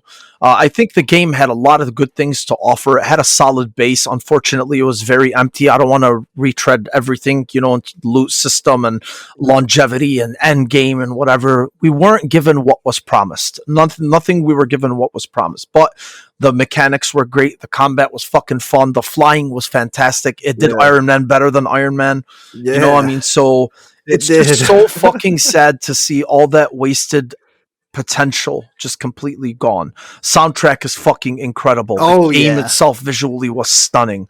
There was so much there to explore and to play with and to build on, and we're just not going to get that anymore. And I think that's really pissed off a lot of people, because there's these dickheads that really wanted the game to die for the wrong reasons because they just like to shit on everything and they're just fucking miserable beings. And then there are people who really were pulling for this game to come out of the ashes, like a phoenix. And it's just not going to happen now. And I think we were all anticipating this. And I think fuck EA for doing that. And the reason why is because I think they had this planned from the beginning. I think they knew that it was going to fucking take a colossal effort to bring this game back up and to get it running the way that it was supposed to, and they knew it was not going to be cheap. It would cost millions of dollars. It would cost a lot of hours of manpower that they can dedicate to, let's say, the next Mass Effect game or the next Dragon Age game. And I think what they did is they put out these little fucking, they made BioWare probably put out these little fucking bullshit Anthem Next updates to get us hyped or to get people excited. They're like, hey guys, we're still working on it. But realistically speaking, I think they were just doing it temporarily to buy themselves some time. I'm sure analytics was involved as well. They probably looked at the player count every day or weekly or monthly. They probably looked at the waning interest in the game and they were like, hey man, fuck this shit. Let's just not even bother with it. Let's just psych these people out for a few months. Once the hype and once all of the once the PR hit that we took kind of dies down, then we'll just come back and say, hey, we're not going to do this anymore. And I think that's exactly what happened. You may call me a pessimist. You may think that I'm, being, maybe it is a conspiracy, but I truly believe that, because to pull the fucking rug from under the project like that, especially when you promise people that you're dedicated to Anthem, and you fucking promise people that you were going to get the game to be what it was promised to be. And here you are, you just basically shit on the fucking project. I think that's a very fucking dirty move, to be honest with you, and I think it's very sad, but it is what it is at this point. And I think it was done on purpose. Yeah. I think it's a very EA move. I don't think BioWare of the past would have done it. I like the game. I completed it. I played for a little while. Again, empty. Not much there after Endgame. There was no Endgame. And I thought there was something about it. Like, I still go back to it occasionally and go, wow, this could have been something. It's sad. They lied. It was supposed to be games as a service. They, denied people refunds back then because they said that the game would get better. Where's the energy, bro? Yeah. Where's the energy? Yeah. So, I do remember that people tried to get refunds and they're like, nah, it's a gas. So, you're in it long term, because we are. And so, I think if anything, it's going to make me maybe think about my purchases just a little bit more. Am I still going to buy fucking Mass Effect Legendary? Probably. Oh, yeah. But EA is slimy. And that's why they always get, the shit company of the year award. But this was like sad. It is sad. It was a gut punch. I swear to God, man. I agree. I don't exaggerate. I don't care. But fuck, man, because we were really, despite the fact that we knew what was going to happen, we were still holding on to the slim hope that maybe this game will be the fucking next No Man's Sky, and it's not, unfortunately. I don't know. Mike, what do you think of the news, bro? Yeah, I know you liked Anthem, man. I loved Anthem, dude, and it is a sad thing. It's I think the same thing as Mo. I think they were like, yo, here's Anthem next, and they were like, let's just kind of rack in the small revenue that we can, like, for whoever plays it still, whatever. Maybe that PR will like boost it up a little bit, and then let's just like say no. Yeah. You know what I mean? But yeah, it is sad. Anthem was one of those games that, kind of like The Division, is when I saw it, I had this feeling that gaming and the way games are made or something like that was going to, like, I thought that was literally the next level. Like, whatever they're bringing, where it's like this constant, like, it's a world to live in, basically. And that's what I think that every gas game, I've done research on this recently, every gas game, The Division, Destiny, all these games, that come out as these live service games, like, players eat them the fuck up as quickly as they can because they think it's endless. Like, no, it's not, man. It's not. And if you got a streamer that plays, however many hours, like 8 or 10 hours a day, like, he's going to beat that game and get all the exotics and do all the things, like, in a week. Yeah. Exactly. You know what I'm saying? So, tough, man. Yeah. So I think right now, game studios and stuff, like, the idea, the appeal, like Fortnite or whatever, like, keep it going and changing things all the time and adding this and, expansions and stuff like that. It sounds good on paper, and, and it does. And it looks like the equation works. But if you're not prepped, if these studios aren't prepped, like, almost, I want to say, like, a year in advance, or at least 6 months in advance, where it's like, here's the game. I've told you this before, Mo, where it's like, here's the game. 2 months later, you get this decent thing. 2 months or a month and a half after that, you get this decent thing on top of all the seasonal shit that'll be going on in between. Like, they should have that already completed, ready to go, like, and then work on like year 2 stuff while all that stuff is like getting bought and sold, and like, oh, now we can make year 2 even better with all this money that we got, Sure. Like, they haven't figured out that formula yet. And I feel like the ones that made it out alive, like Destiny 2, Division 2, they had whatever they had going for it was just a little bit better than Anthem. You know what I mean? And then Anthem tried to like replicate it and do the same thing with phenomenal mechanics and all this kind of crazy anomalies and shit, Catalyst or whatever they're called. Mm-hmm. A good, unique IP and idea, and it looked great as well. But yeah, it's a total EA move in what they did, and it was just God, now I'm even more sad about it. Jesus, Mike, you made it sound so good. Now I'm gonna I listen to the soundtrack bro, every day, bro. Gut punch, every day, man. It was a gut punch. It really was. Fuck. Yeah. Well, R.I.P. to anything that game would have. For real, I'm gonna pour one out for my homie. Yeah, man, for sure, definitely. Okay, yeah. So that really leads to apparently following. Schreier just reported that following the success of Jedi Fallen Order and the failure of Anthem, EA has allowed BioWare to make the next Dragon Age a single-player RPG.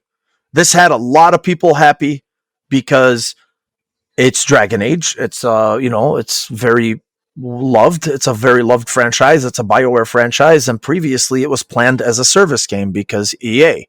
But then obviously, because they shot themselves in the fucking foot when they said that multiplayer games were the future, and everybody just told them, no, fuck you.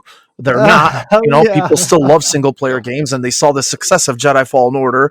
And obviously, we just talked about Anthem. It was a sacrificial lamb, and they figured, you know what, that the whole gas thing might not be our thing right now. So let's just go back to what made our franchises great. And I think this was really well received by a lot of people today. They were very happy to know that Dragon Age is now going back to a single player RPG. Yep. And I think it's funny in a way because it's awesome news, but the only thing that EA has to do after fucking us with Anthem is merely promising not to fuck us with Dragon Age. Yeah. That's it. Yeah. And we're like, oh, thank you. Yeah. Like, how fucking Jesus, man. What's really going to help them out, man? Look, the Mass Effect Legendary Edition, that's going to be good. You know why it's going to be good? Because the games are fucking good. We already know what we're getting.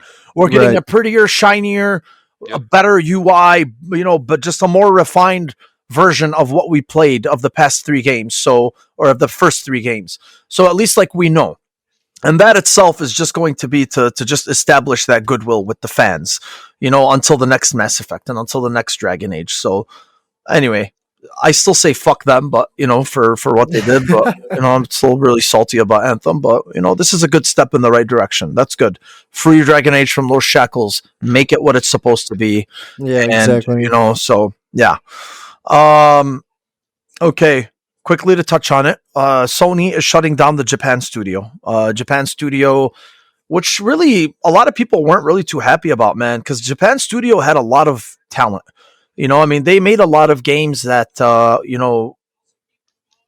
because they made a broad spectrum of games, that really defined the first 2 PlayStation consoles. They made Ape Escape. And they also helped. Obviously, with the PS4, they helped From Software develop Bloodborne. So there was also Astrobot, which was part of them, but it was Team Asobi, which is actually Last Guardian? Was that one of them? Yes, The Last Guardian. They made Gravity Rush. Mm-hmm. They made a lot of those games that were kind of different. Than the Western, that whole traditional Western type of game. And this really signals a shift towards mainstream Western developed gaming exclusively, which is pretty much the Sony template, which is what we've been seeing, third person action, big fucking open worlds, whatever it is. So, the thing is some of the studio was retained. They're apparently they're joining Asobi, which Asobi is what makes Astrobot. So Astrobot, definitely, they know they got something good with that, which is why they're keeping them, but they let go majority of the team. And that really sucks too, man, because it's just, the Studio Japan was really an underappreciated segment of the PlayStation worldwide studios, and they also made NEC. Say what you will about NEC, but still, they gave us at least something to laugh about. So, they also made Silent Hill, so, it's just sad to see this. It's sad to see this happen. And, they just want to, they're reorganizing. So basically they're just shutting them down, and they're just reorganizing all the whatever, Bloodborne producer Masaki Yamagiwa, if I said his name right, he left at the end of February. so from Studio Japan. So anybody hoping for a Bloodborne 2 or whatever it is might happen, but not going to be the same, at least team at the top, though, at least with Studio Japan. So what do you guys think about this quickly? I mean, just pouring out another one. Just another sad, Fuck, another man, sad news somber, item. right? I know. Damn. God, man. Yeah, because it's like it really is a nice, different, creative side of the Sony Sony Studios, and it's just not. And I actually like what John Linneman from Digital Foundry said. He said this is, and I agree with him. He said this is extremely disappointing. It was this broad spectrum of games created around the world that defined the first 2 PlayStation consoles. The shift towards mainstream Western development gaming exclusively, and then he put just a thumbs down. So he's basically saying that like a lot of that cool creative shit that we saw from Japan studios basically dead in the water, and they're just going to focus on mainstream stuff. Yep. Which is what sells, man. Money. Yep. Money. Yeah. It sucks, but yeah. Mike, you got anything on this? Not really, man. It's just unfortunate. It's just they're going to do what they're going to do, and they're in the suits. They're probably crunching numbers all day and trying to figure out what's the best route to take and all that kind of stuff, and it's just like, oh man, you're not going to see that side of gaming anymore. Mm-hmm. Like I know, like you said, like say what you will about Knack, but I do know a lot of people who played that, so yeah, man, it's just, that's a bummer. Mm-hmm. Yeah, for sure, man. It really fucking is. So yeah, well, we'll see. Hopefully we don't get bored with everything else that they're going to fucking do. So, all right. We'll end with Halo. Man, what a fucking week.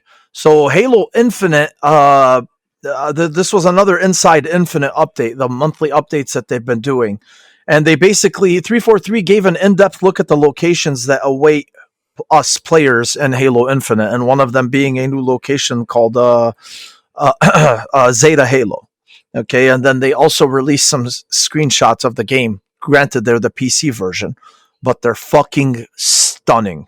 Stunning. Yeah, they are. What they have done in the last 6 months to that game, from a visual perspective, is nothing less than sublime, man. And this is just 6 months, and the game still has another 9 months until it comes out. So they're just going to keep refining this bad boy over and over.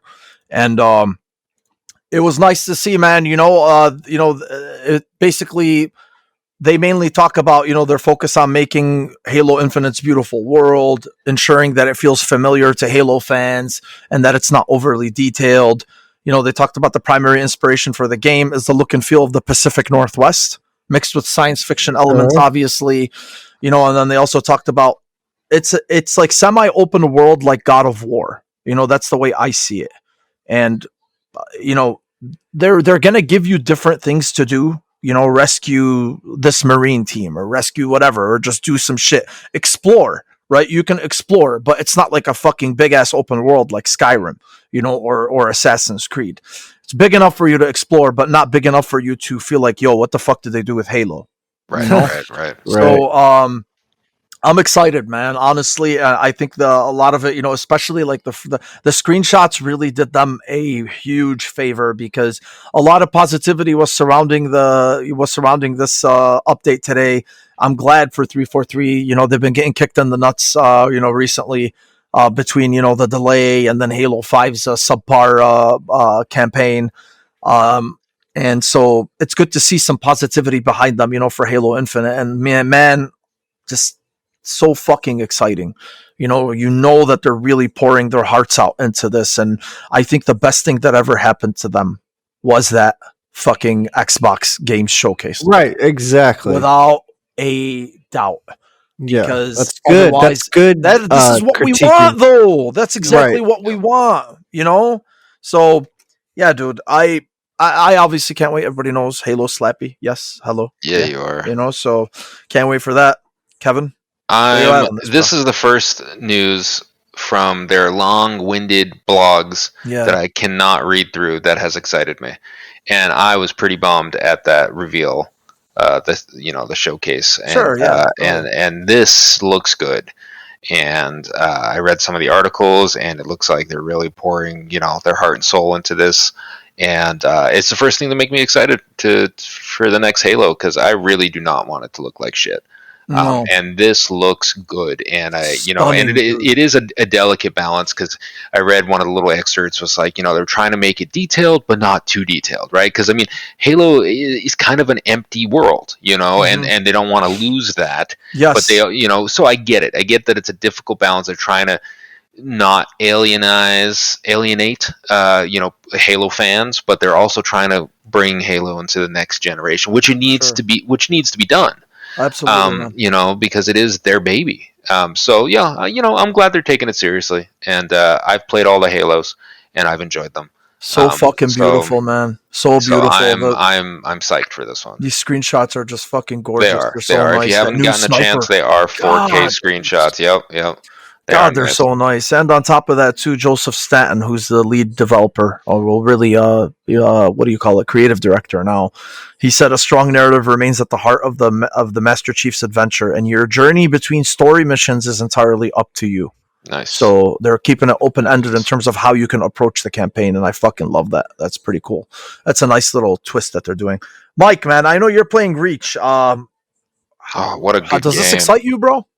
Yes, it does. I like that what they're doing. I agree. Basically, everything you guys said. I just don't want to repeat it exactly verbatim or whatever. But to me, anything that this game gets good on, that's what I want, because that's what I want from Xbox. You know what I mean? Like I told you, Mo, when I think Xbox, it's literally Halo and Gears, and I want both of those franchises to be maximum. Maximum.